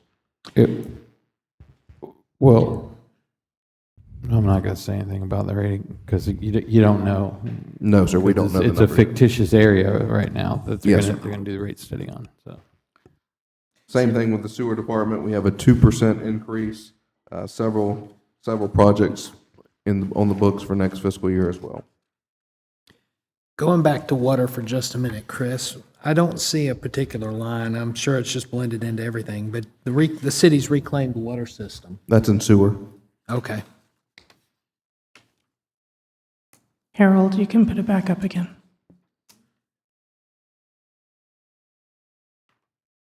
I'm sorry, I was calculating something else. Where did you want me to? Sewer. Is where we're at.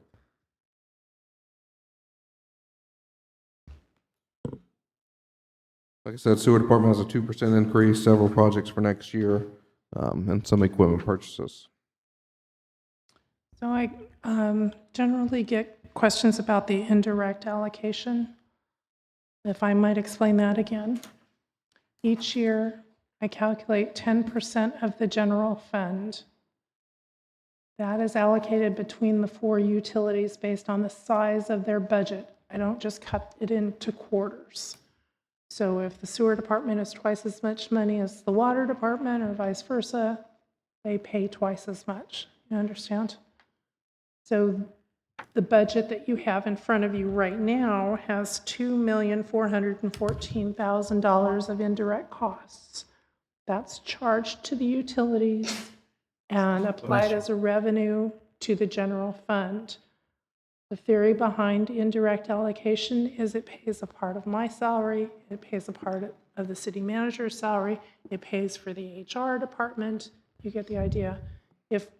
If the utilities were a standalone entity, they would need to hire an HR department, a finance department, and a chief executive. They don't need to do that because they have us. So they pay a small percentage of our overhead. It's like a G&A expense. Sure, sure. I commonly refer to it as overhead. It's about what, 10%? It's 10% of the general fund budget, which in this document is $2.4 million. Okay. So on the sewer line item, you see the $877,000. That's what I just described. Yeah. Okay.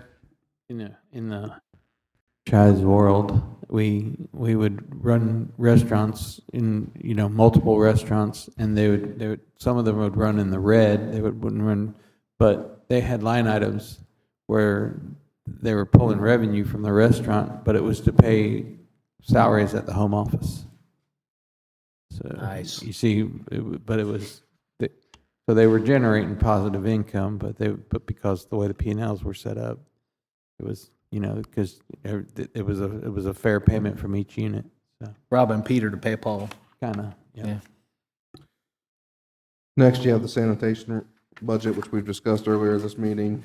It's pretty much flat for the year. And we really need to talk about the rate increases at the 25th meeting to see how our deficit would be and dipping into reserves for that. Did you jump, Chris? Yeah, Or did I go jumped over stormwater? You Oh, did? Sorry.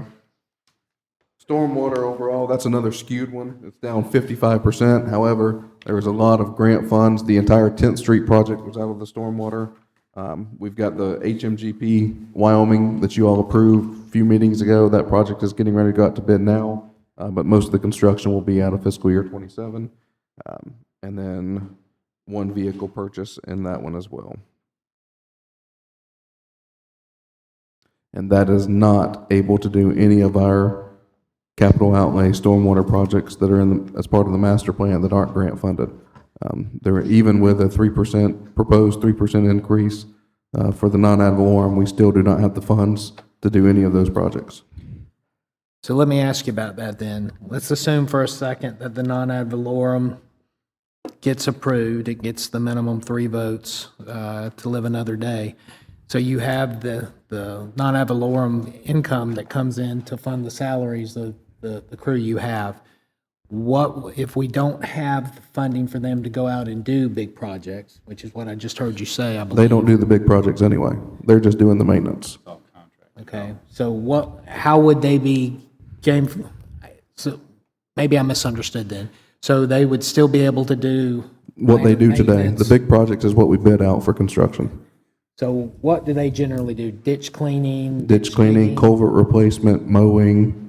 So they would continue status quo, essentially? That's what this budget shows, status quo.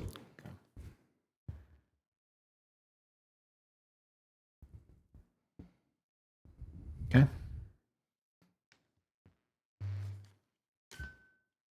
And like I said, sanitation's flat. Then we have our enterprise impact fees.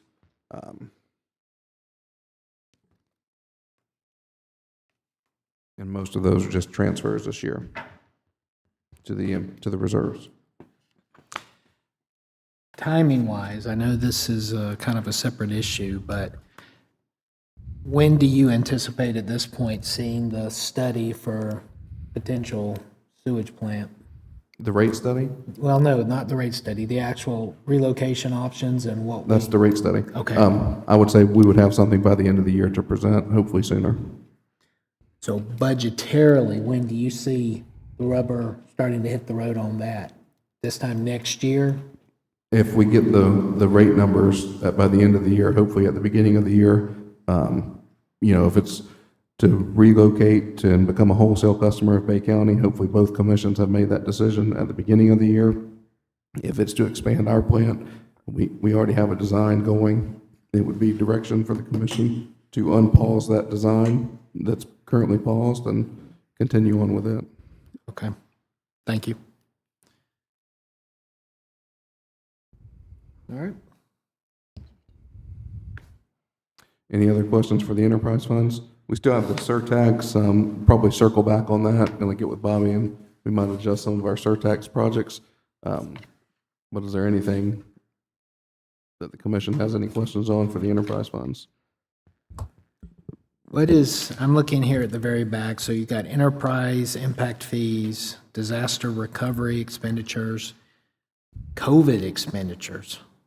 We have a small balance of about $32,000 that was sent to the city, and I can't remember if it was from the county or the state during COVID. I just put that money in there just sort of as a placeholder in case something comes up again, but we have the money in the bank to spend if we need it. Is this specifically earmarked for some kind of public health crisis or something? Yes, yes. It can only be spent on cleaning supplies and masks and anything. Okay. Yeah, thank you. That's just kind of unusual to see. Yeah, it's just a placeholder. Yeah, knock on wood. All All right. right, so the city manager asked me to calculate an additional 6 firefighters using an average salary. That would be $425,000.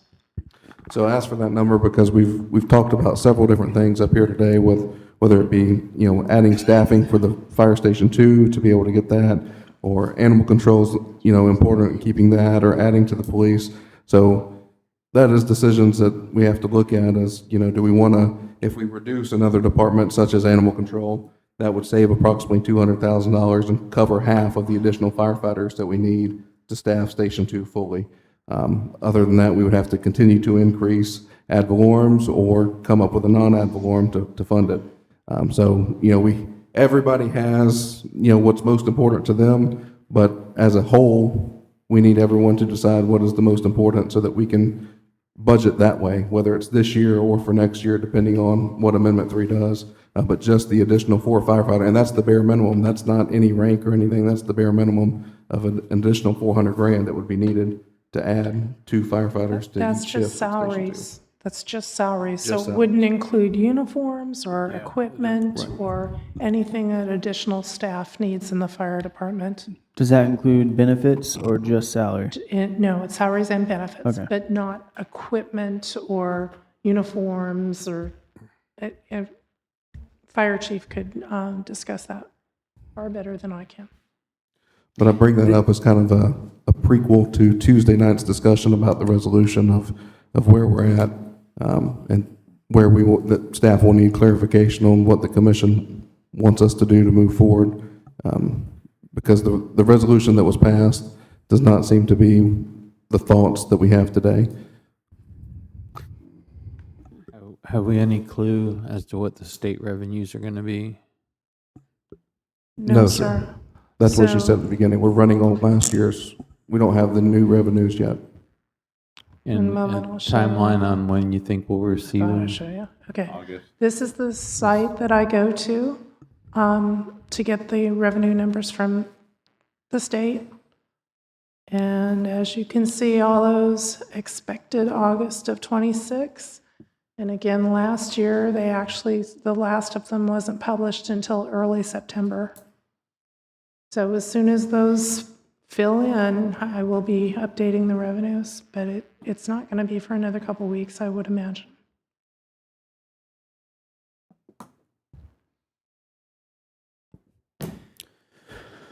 Just a kind of question procedurally, if you don't mind, at the end, I've got some more general questions that have come through my head through these past 2 hours or so.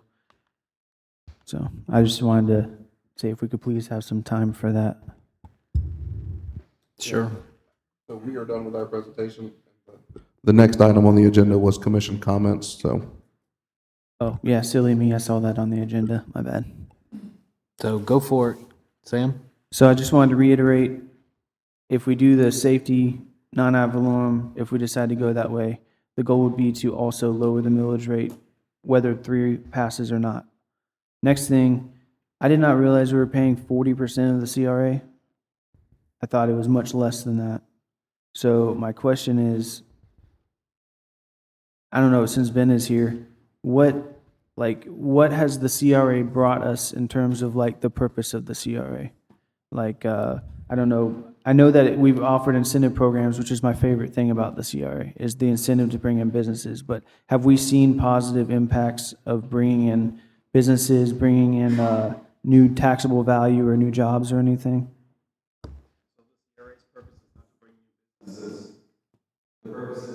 Increase the CRA's taxable value. And if you take a look at the annual report of the CRA, over the last couple of years, I always stated of how much the taxable value of all the properties in the CRA increased over a year. So you have seen the investment that we made and then also the revenue or the benefit that you get out of this.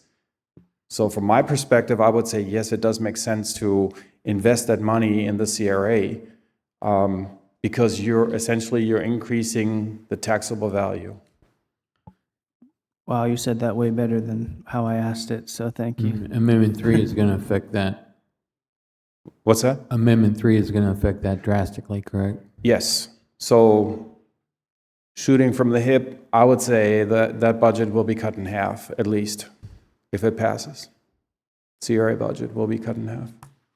I don't know what the latitude of the CRA is, and we're definitely, we're not doing any events or anything, but does the CRA have the ability to help with any of that? If we did like one major event like the 4th of July parade? Short answer is no. The CRA, as per Florida statute, is not allowed to finance any shortfall of a city budget. Understood. And in general, you can spend CRA dollars on projects, on activities that are listed in the CRA plan. If you take a look at the budget and the different projects that I'm suggesting that we should focus on throughout the year, I always refer to the CRA plan page number where you can find justification why this project would qualify as an allowable expense. So What would happen, oh, I'm sorry. What would happen to the CRA funds if we eliminated it? it would fall back to the county and the city. Those funds would go back into? Yes. Thank you. By the funds that would go back to the county. You're not talking about on our economic development expenditures. I'm looking at our amended 26 budget. It was 1.997 million. That's, and for next year, of course, we got a big grant. You're talking about the big grant, the 3.7 million. Correct. Would go back. No, you're in the economic development budget. Okay. And that grant is from the CDBG through the Department of Commerce. My apologies. Economic development and CRA, I mixed the two. Two separate. But it's the same guy, so. 10%, right, and we're proposing 10% of my time for economic development and 90% for the CRA. So the $3.7 million grant, though, we have for Florida and Ohio and Avenue that you are overseeing, Yes, that is for economic development, not standard CRA. correct, because the city of Lynn Haven is the recipient of that grant, not the CRA. Okay. Yeah, I see the two separate lines. I just confused the two. So your overall expenditure line under CRA expenditures, we're looking at almost 1.6 million total CRA. Correct. Okay. Thank you. And that includes cost for the projects that were discussed at the CRA advisory board. They went through the list and they decided to recommend these projects to the CRA board for final approval during the budget process. I'd recommend sitting down with Mr. Yankee, because I remember when I first came on board, I sat down, he explained the TIF, how the TIF works, how they determine how much money comes in, and there's a lot involved with it, so I would recommend doing that. Okay. Thank you. Sure. Thank you. Thank Did I you, answer your Ben. question? Well, just in general, I know Commissioner Warwick has been a big proponent of early, often, and transparent with budgets. I think we are on the right page here. We're all on the team. We're in the rowboat together. Transparency and communication between us, the five of us, with staff and the team is very, very important. There should be no secrets or surprises when we get to that final budget vote on what we're doing and why we're doing it, right? This is where we have to walk the walk and talk the talk. And in the past, budgets and requirements did not meet. We were over executing, and it got us into problems. So we're digging ourselves out of that as a city with a different team for sure, but the debt's still there. The piper is played, and now he's having to be paid. So I think this is one of the most important things we do as a city commission. And it's not fun, but I appreciate you four, Chris, Kiki, Jennifer, rest of the team. I appreciate y'all's due diligence. This is a very necessary sausage-making administrative evil that we're doing here, right? But it has to be done, and as a team, we'll get it done. And thank y'all for what you're doing. I still got a few more questions, if that's okay. Sure. So, just a few things. I noticed in the budget that it was the line items, how they're written, I noticed that we had like the CDBG in parentheses, which I really liked because that helped me determine like if that was where it was funded from. I was wondering if maybe in the future, something that we could do, something very simple like an asterisk or something on other things that were funded through a source that was state funded or county funded. So if any of them are grant funded, it would have that CDBG, like in stormwater has HMGP next to it. That's the only ones that are funded outside of the general fund. Okay. Harold, would you put my screen back up, please?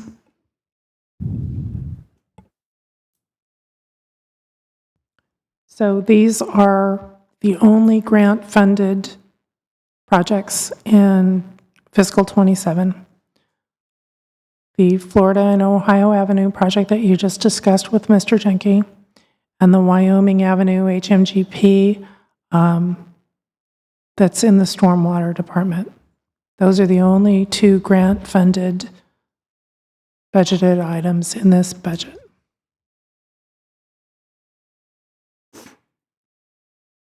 That's great. Thank you. So I noticed in our overall, I know you won't have these numbers, but without doing some real research, but it looked like our overall budget dropped by, I think, 13 million, 19%, with this proposed budget. With ballpark numbers, how much of that budget drop was due to just not doing, or due to grant funded items last year that are not being used this year, if that makes sense? Because it makes it easier for me to understand what the true drop is, if that makes sense. It does. If you give me a moment, Harold, go ahead and take my screen down. I will go research the shares.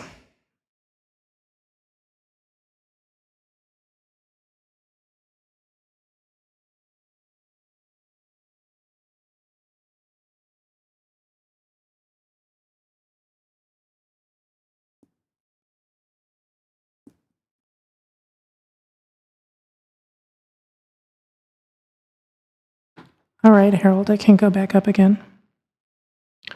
So in fiscal '26, we have Florida and Ohio Avenue, Minnesota and Mosley, the fire truck,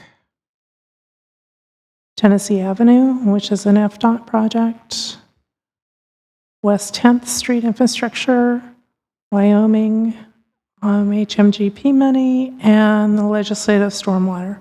So $10,898,000 in fiscal '26. Okay, so that answers my question perfectly. Thank you. You're welcome.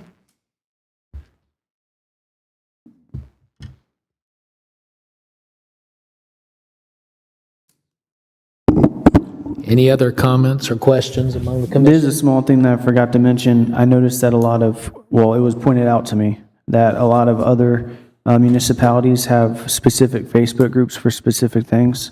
So I was thinking maybe if we had someone like Elizabeth or someone, whoever you want, we created like a Lynn Haven sports and recreation page, that way it would make it easier for us to, people that are mostly interested in sports would just follow that page and make it easier for us to, like if I go on Facebook and search for something, like if I want to know what's going on with sports in the city of Lynn Haven, I'd go on Facebook and I'd type Lynn Haven sports and that would pop up. You know, I know that they wouldn't have to share daily or anything like that, but you know how we share like, you know, they share like the registration fees and stuff on our main page. You could still do that. You could have the sports and rec do their own, and then the city could just share from that group. And that way they're getting it from two spots at once with the same flyer. So I know that the fire department and the police department each have their own pages. That would come down to a administrative function of the staff who run the Facebook page. I'm not educated on how much staff time they devote to that function. Yeah, it was just a suggestion. Since I had the floor. All right. Did you get all your questions there, bro? Yeah, I just wanted to reiterate that if we did do the safety thing that we've talked about a little bit, the goal would be to, even if 3 passed, that'd be something like you'd want the safety, fire, police to cover what we want safety, fire, police to be, and then we'd have a much lower millage rate to cover things that are currently funded in the general fund. That's the kind of the idea. I just wanted to, since we're all 5 sitting right here, if that's the route we go. I generally don't like non-ad valorem taxes, but with the way things are going, I don't know how we're going to be able to save. I mean, we're going to have to decide what we want, you know, and I feel like those are the 3 core services, plus you said animal control could fall. We could even throw animal control into that same thing. It's just an option. I'm a big fan of having as many options as possible. We don't have enough research yet. I know that Chris Lightfoot said something about, did you say next meeting you were going to talk to, or on Tuesday you're going to talk to us about what it would cost with the consolidation that we kind of voted 5-0 on to talk about? Not cost, going to talk about direction for the consolidation. Okay, so have we done any research on how much money it would save or anything doing any of that? I can't get anyone to give us a number because publicly it doesn't appear that everyone is on the same page. Okay. We were not on the same page with animal services, but I don't know of any other controversial. Well, it was voted 5-0 for the general fund in general, all functions of the general fund, and that's not the feedback that we're getting now, so we need some direction Tuesday. Okay. That's disappointing. I was hoping it was just, hey, how much would it cost? And they'd be like, this. But apparently that's not the case. That's not how the other entities are handling it, I guess, so. Well, there's 5 county commissioners, and they're not dumb. They're watching us too. Yep. Yeah. So a note on Amendment 3, I'm sure y'all have been following. A state judge actually shot down the wording. The Attorney General has 10 or 12 days to change the wording and resubmit it to go before the ballot. The judge will have until, I believe, the August 24th is what I read. They have to have the wording locked down, and he has to approve the Amendment 3 so that the 67 counties can start printing ballots and all that stuff shortly thereafter for the November election. There's a lot that could or may not happen, depending on what happens with that, and appeals to the state Supreme Court. The fire and police unions have come out across the state very strongly against Amendment 3. Some local, municipal, and county governments are as well. However, very timidly in a lot of cases, but there's a lot of concern. Even U.S. Senator Rick Scott, a former governor himself, said, I'm looking at my home county and I'm very concerned, right? So people are looking at those bottom lines and realizing there's no free lunch, and how are you going to pay for your own county and city fire and rescue and police and all of that with big cuts like that? So still to be determined, and even our best statewide polling that pegged marijuana and some of those other constitutional amendments would fail 2 years ago and even 4 years ago, have pretty consistently said, well, it's still below the 60% threshold at this point. So there's a lot of question marks about what will and won't make it to the ballot, and if it does make it to the ballot, will it pass or not? And we have to be prepared either way. But whatever happens, if worst case for us, budget-wise, it does happen, we're looking at that big impact starting next year. Obviously not with this budget, but if it does pass, this will be the last time we have a chance to kind of, as a team, right the ship or begin that hard turn and right the ship and really get lean and serious about digging ourselves out of the municipal debt and living and operating in a very lean, transparent way. So, anything else from the commission? You have some? Yeah, I just got a question and a comment. Did everyone sit down and talk with either Mr. Lightfoot or the finance director about the budget before the workshop? No. I did. No, I didn't. I think we need to do better at that. I think we need to be, I saw you. yeah, I came in right after you, so I just think, I'm just going to leave it at that. I think we need to do better at coming prepared, asking the questions that we need to, and then coming here. I'm not saying we shouldn't ask questions, we need to, but I just think there was a lot of questions asked that I think could have been easily answered in a one-on-one. So that's all I'll say. And sometimes there are public things that need to be asked in public for reasons. I don't disagree with that. I definitely got the feeling from my meeting with the city managers that, you know, we all agreed 5-0 to give him the rights to, the resolution to go to the county and try to work stuff out. But then we turned around and we created roadblocks ourselves. So we got to either be on the same page, but there's good points coming from this because, you know, Sam makes a great point. But, you know, if we're going to do any kind of ad valorem or non-ad valorem assessments for police and fire, we're going against what we just agreed that we said we were going to do if we were going to parlay with the county. You know what I mean? And I'm not talking just about the workshop. I'm talking meetings and everything to me.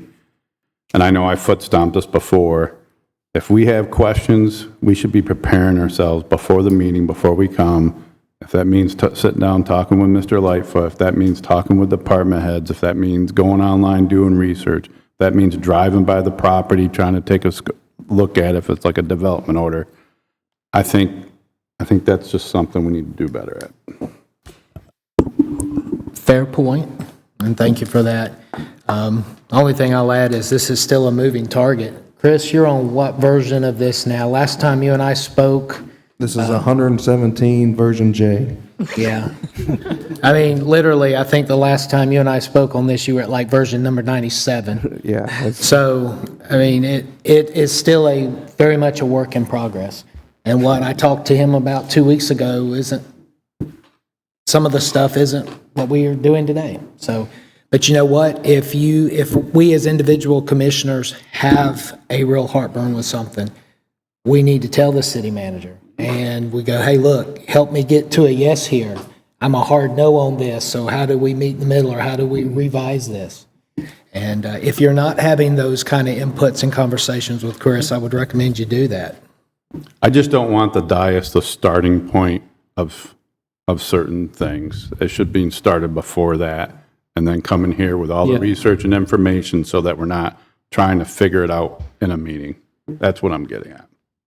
Should be ready to hash it out in the meeting, not do a workshop in the meeting. Should be settled. So. Yep. And, you know, I don't have to tell anybody, but I call the dude almost every day just to see what his job's like or what's going on. Mm-hmm.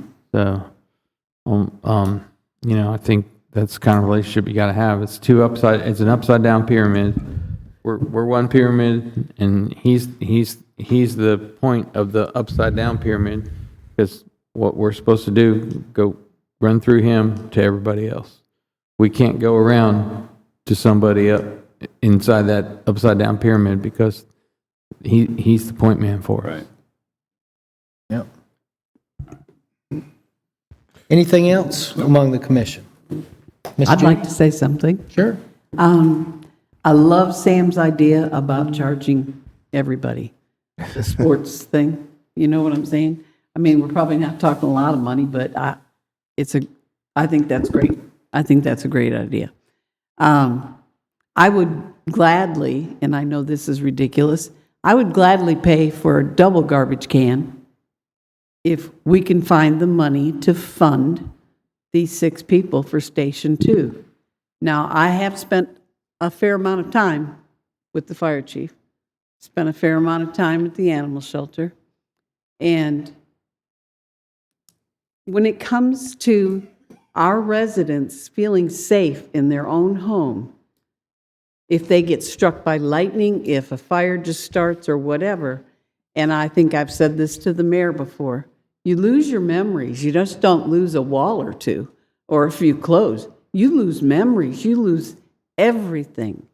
And one of the things the fire chief and I talked about also is I personally don't think we pay our EMT firemen enough. And that's why I think it's not becoming as popular as it used to be. Firemen are hard to come by.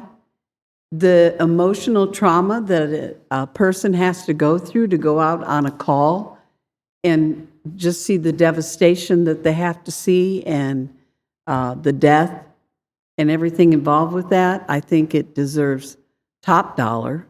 And I also think that somehow we need to come up with the funds to man Station 2. And I don't know if that's the most important thing to the chief, but to think that there are only 2 people that work in an entire department out there, is that 389 and 390? Yes, that's where that department is. And there have been fires in that community. What community do you live in? Hawks Landing. Hawks Landing, where they called Station 2, which is right around the corner, and there was nobody there because those 2 were out on another call. That family lost their entire home to the ground. And to me, I mean, I would be nervous. I don't think, correct me if I'm wrong, I don't think that was an issue of manpower. I think that was more an issue with traffic, wasn't it? Well, It was both. both. Yeah, there was traffic, but it was also. We had multiple lightning strikes, rapid, and the Station 2 had already responded to another fire.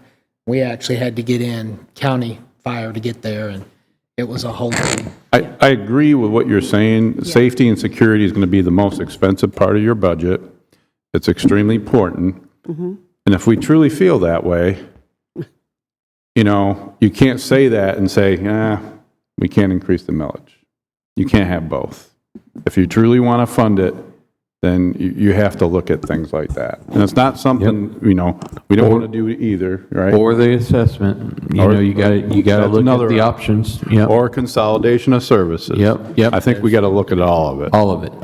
We do, and you can't have your cake and eat it too. I get that. No, but exactly what Jamie said, those are our options, those are our tools, with the consolidation of service, the assessment, or the millage. Harold, would you put my screen back up, please? And the very core of what makes us a city is going to be our first responders and our public utilities. Do our toilets flush? When we call the cops, the firefighters, the animal control, do they respond, right? That is, in essence, our most important core functions as a city. We have an amazing sports program. But at the end of the day, what can we live with or without more? Fire, police, or sports programs, right? And it may come to that. Depending on how our finances go, there may be some of those very hard conversations. How do we fund? We've got X amount of money. Do we fund sports or do we fund the extra firefighters or, you know, whatever? we're going to have those. So, So what you see on your screen now is if we had 6 additional EMTs, no uniforms, no additional equipment, just the salaries and benefits for those 6 additional staff members, with the maximum millage that you voted on at that meeting, we would still have a deficit of $300,000. $300,000 doesn't scare me with a budget as big as we have, or we're looking at here. We could literally find that in under the couch cushions. It would be significant. We would have to trim, but I honestly think we could get there. That's the, With building this budget, though, we've already sold the couch. I understand. And that's fair. The 300,000 by itself doesn't scare me, but the fact that that's just salaries, that's not equipment, that's not uniforms, that's Correct. not any of that. Correct. That's not the whole price. The whole price is, I would probably guess, time and a half that, if not 2 times that, when it's all said and done. the fire chief would be able to speak to that. He's in the bag. We can call him up if y'all want to talk to him. But I don't think just the salaries is the complete picture is what I'm talking about. It's not. let me- You've got about $200,000 or $300,000 more dollars eventually to add to this. But we also have an entire 5-year vehicle replacement plan for the entire city. We can't accomplish a single vehicle as part of that plan in here. So even if we did that, we still can't take care of the rest of the city. It's still time to make the hard decisions on, hey, animal control we are the only municipality in Bay County with animal control. We could cut it. We could start funding some of the fire department.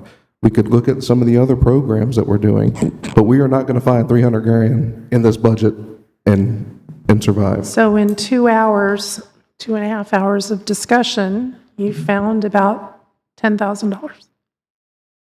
All 45 of my trees. And, well, 45 was the trees. yeah, trees. Yeah.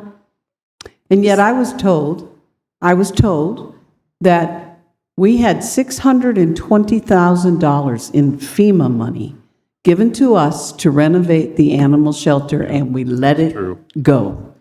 We didn't use it, we just let it die. Even if, And now we're fighting for 92,000 with 3,000 for an air conditioner, and it's probably going to be more like 20,000 because there's no air conditioning in it's that going to be building. 35,000, but even if they had rebuilt animal control, say everything was done perfectly during the recovery, and we had a $620,000 animal control facility, it's still costing us $300,000 a year to run the facility. Whether we have a brand-new facility or a piece of junk facility, it still costs us 300 grand to run it. But again, when you go out there now, if you go out there, there are walls missing. You open a door and you're outside, and here's a wall, and that one's busted down and it's still laying on the ground. It looks like it was bombed and nobody ever went to clean up what's laying around out there. I get it. I'm just saying, it seems odd that we had that kind of money to renovate and fix it up, and we wouldn't be facing this, right now going, now we have to come up with money to fix the animal shelter. But, we just let it go back. I say we hear from the residents. They're all exhausted. Anything else among the commission? No. No? Hearing nothing? Kiki, Jennifer, Chris, do y'all have anything else? No, sir. CJ, from the staff side? If not, I'll open the floor.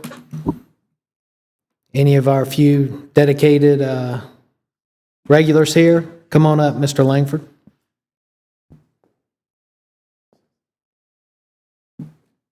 Good afternoon. Good afternoon. I kind of want to discuss 2 things. First is about the consolidation of services, and then I want to shift over to the sanitation stuff. After hearing the discussion initially about consolidation of service, matter of fact, I was the one that came up here and said, hey, everything's on the table, okay? We need to look at everything. And you all voted on it 5-0. And then we had people sitting on this dais that said, this is my hard line. I will not budge from here. And we got people in the audience saying, this is my hard line. I will not budge here. okay? And all that did was complicate the process. And I've said time and time again, we can't make any decision right now because we don't have the data, okay? Once you get the data and you see exactly what's going on and you still want to say, hey, here's my hard line, I'm okay with that. I'm okay with somebody taking a position. But now we just jerked the rug out of the individual that y'all told to go and figure this data out, all right? That's unsat.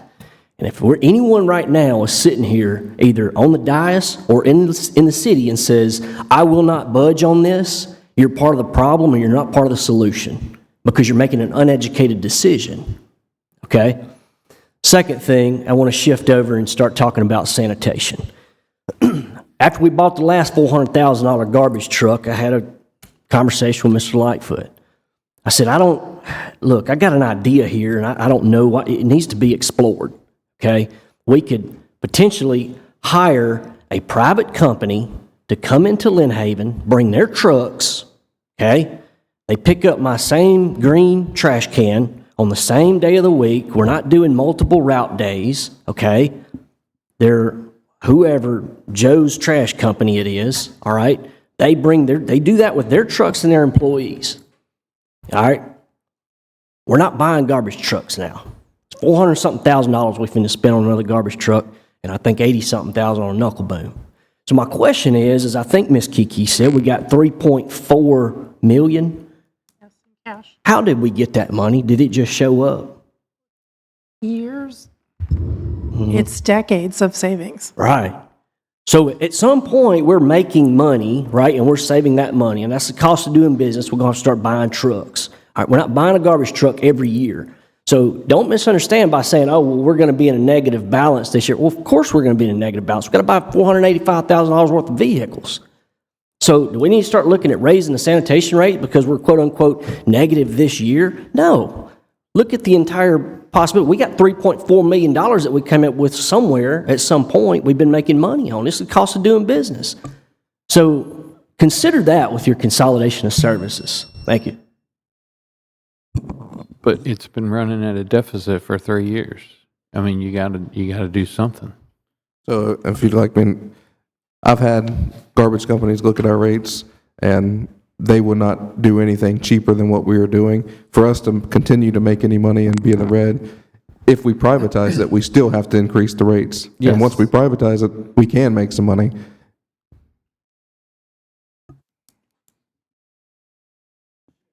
Got a couple questions. One thing, early in the meeting, somebody said animal control is capped. What does that mean? Somebody said animal control is capped. I think it was when you looked at the number, it's capped, like you're not spending any more, something like that. Nope, okay. Well, we'll go back and review. I don't remember that. Review the video, or the audio. Anyway, okay, that was a question, don't have an answer. Got a question about the sewer staffing.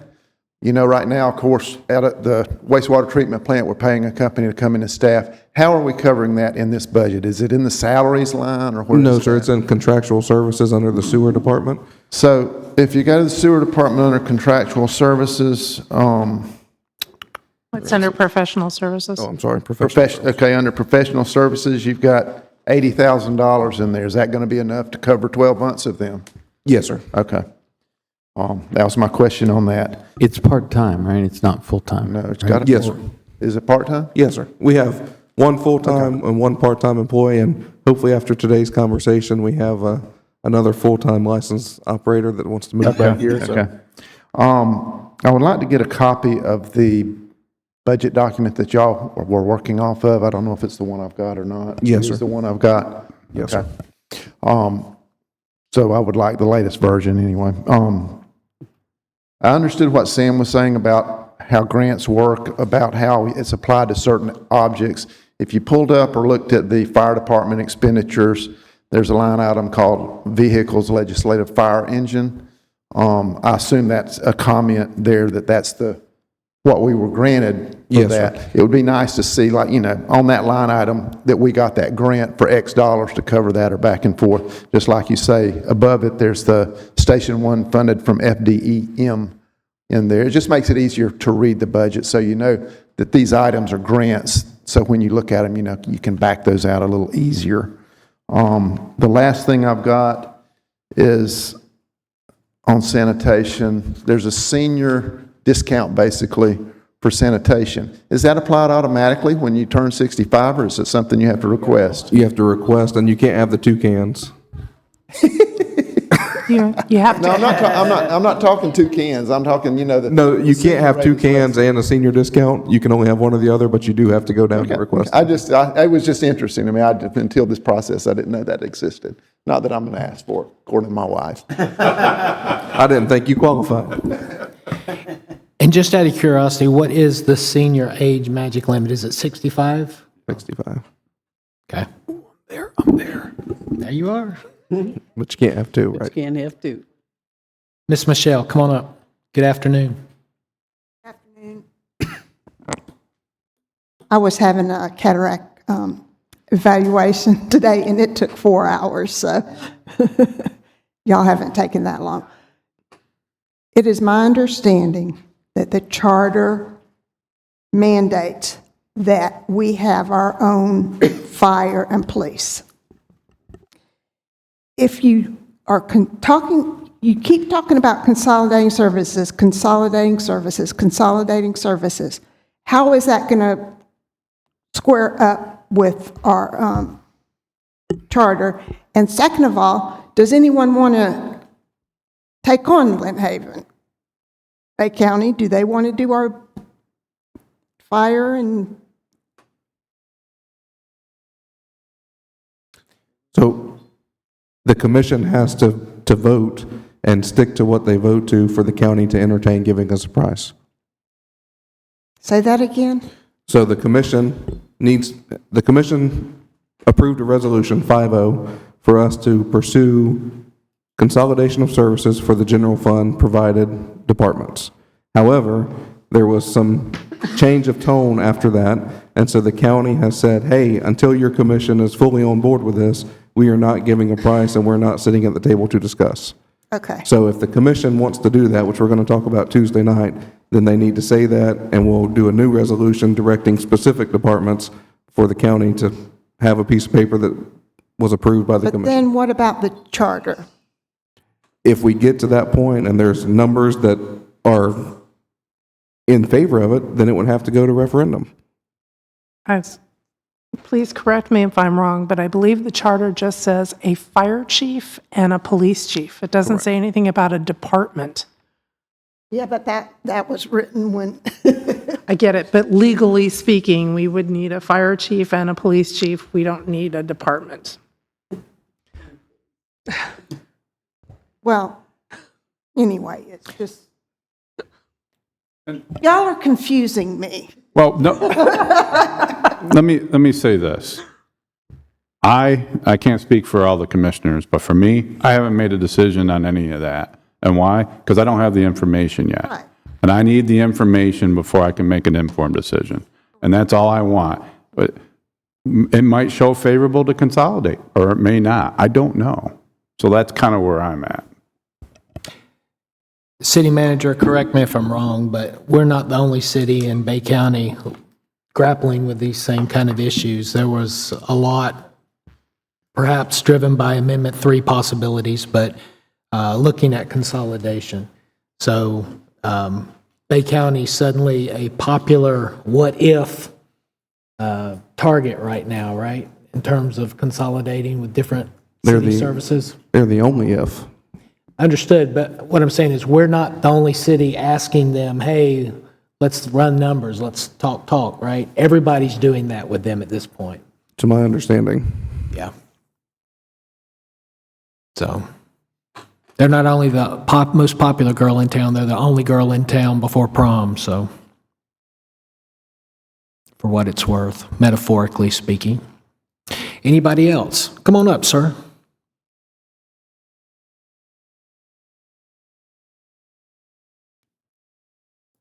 Good afternoon. Sir, often, so. Good afternoon. Good afternoon. So before I get going, you guys feel like you're, with all the data, drinking out of a fire hose? Got a little bit of data going on here? Gulp, gulp, gulp. Yeah.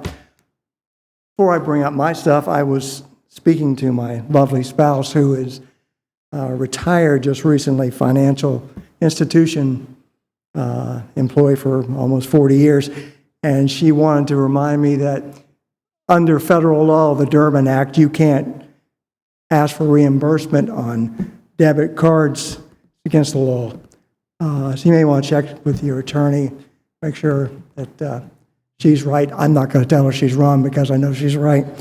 So, with that being said, I took the time to look over the budget, spent a lot of time looking at it. As you know, my expertise is looking at employee cost and employee law, that type of stuff. And I looked at it, just the general. And Kiki, if I'm wrong, let me know. But I added up the difference between 26, 27, about $1.2 million in reductions, total compensation.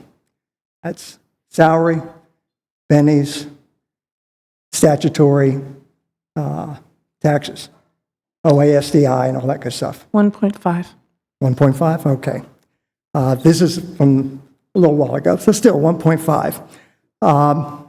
So how many heads, I know you talked about 28, how many heads that you're not backfilling open positions versus having to cut? Two different things. How many heads? It's about 21 vacant currently. So 7 head cuts. There was a line item, and I think the mayor brought it up, 85,000 unemployment. State of Florida, you guys don't pay FUTA or, no. You guys know what that is? Okay. Most companies pay state unemployment and federal unemployment percentage on an experience mod. State of Florida, guess what? You lay people off. You've got to pay them to the state, dollar for dollar. That's at $85,000, part of it. So you have to reimburse the state for unemployment. It's an expense. I also noticed enterprise, 146,000, maybe I'm wrong, of an increase with pay, total comp on those For salaries. the utilities? No, for water, sewer, stormwater, sanitation.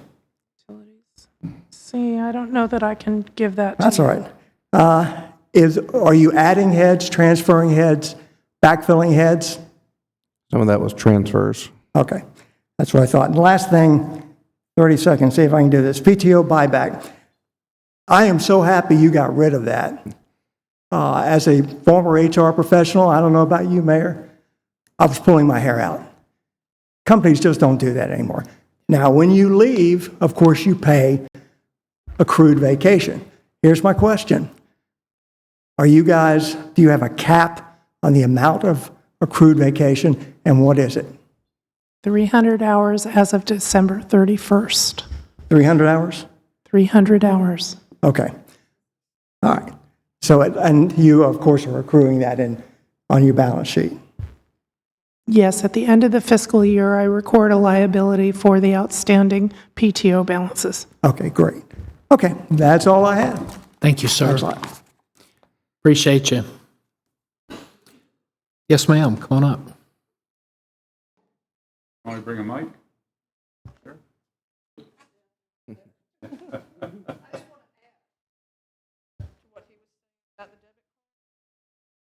I brought it up to him on the debit card is that if you use a debit card to pay a bill, you cannot charge the consumer for that fee. However, if you use a debit card, it's only about 34 cents per transaction. So you can save money immediately by selling the debit card and using that money that you're saving and then charge the 3% to people that use a credit card, but give that debit card an option. And I would suggest that you look into that. And that is actually true and accurate. So we don't charge 3%. I heard that earlier, you did.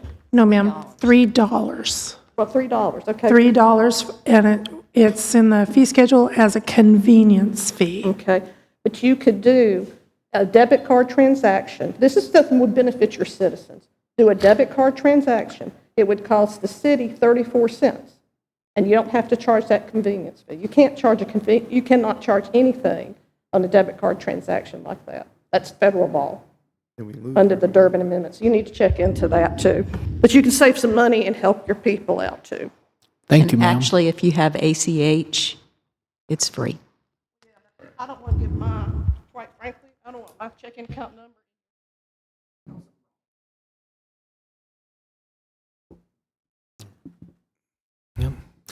Anyone else? Well, it looks like everybody's fund meters are pegged. Ben, you look about as tired as I feel, brother. Anyone else? Bueller? If not, I appreciate y'all coming out this afternoon. Y'all have a great evening.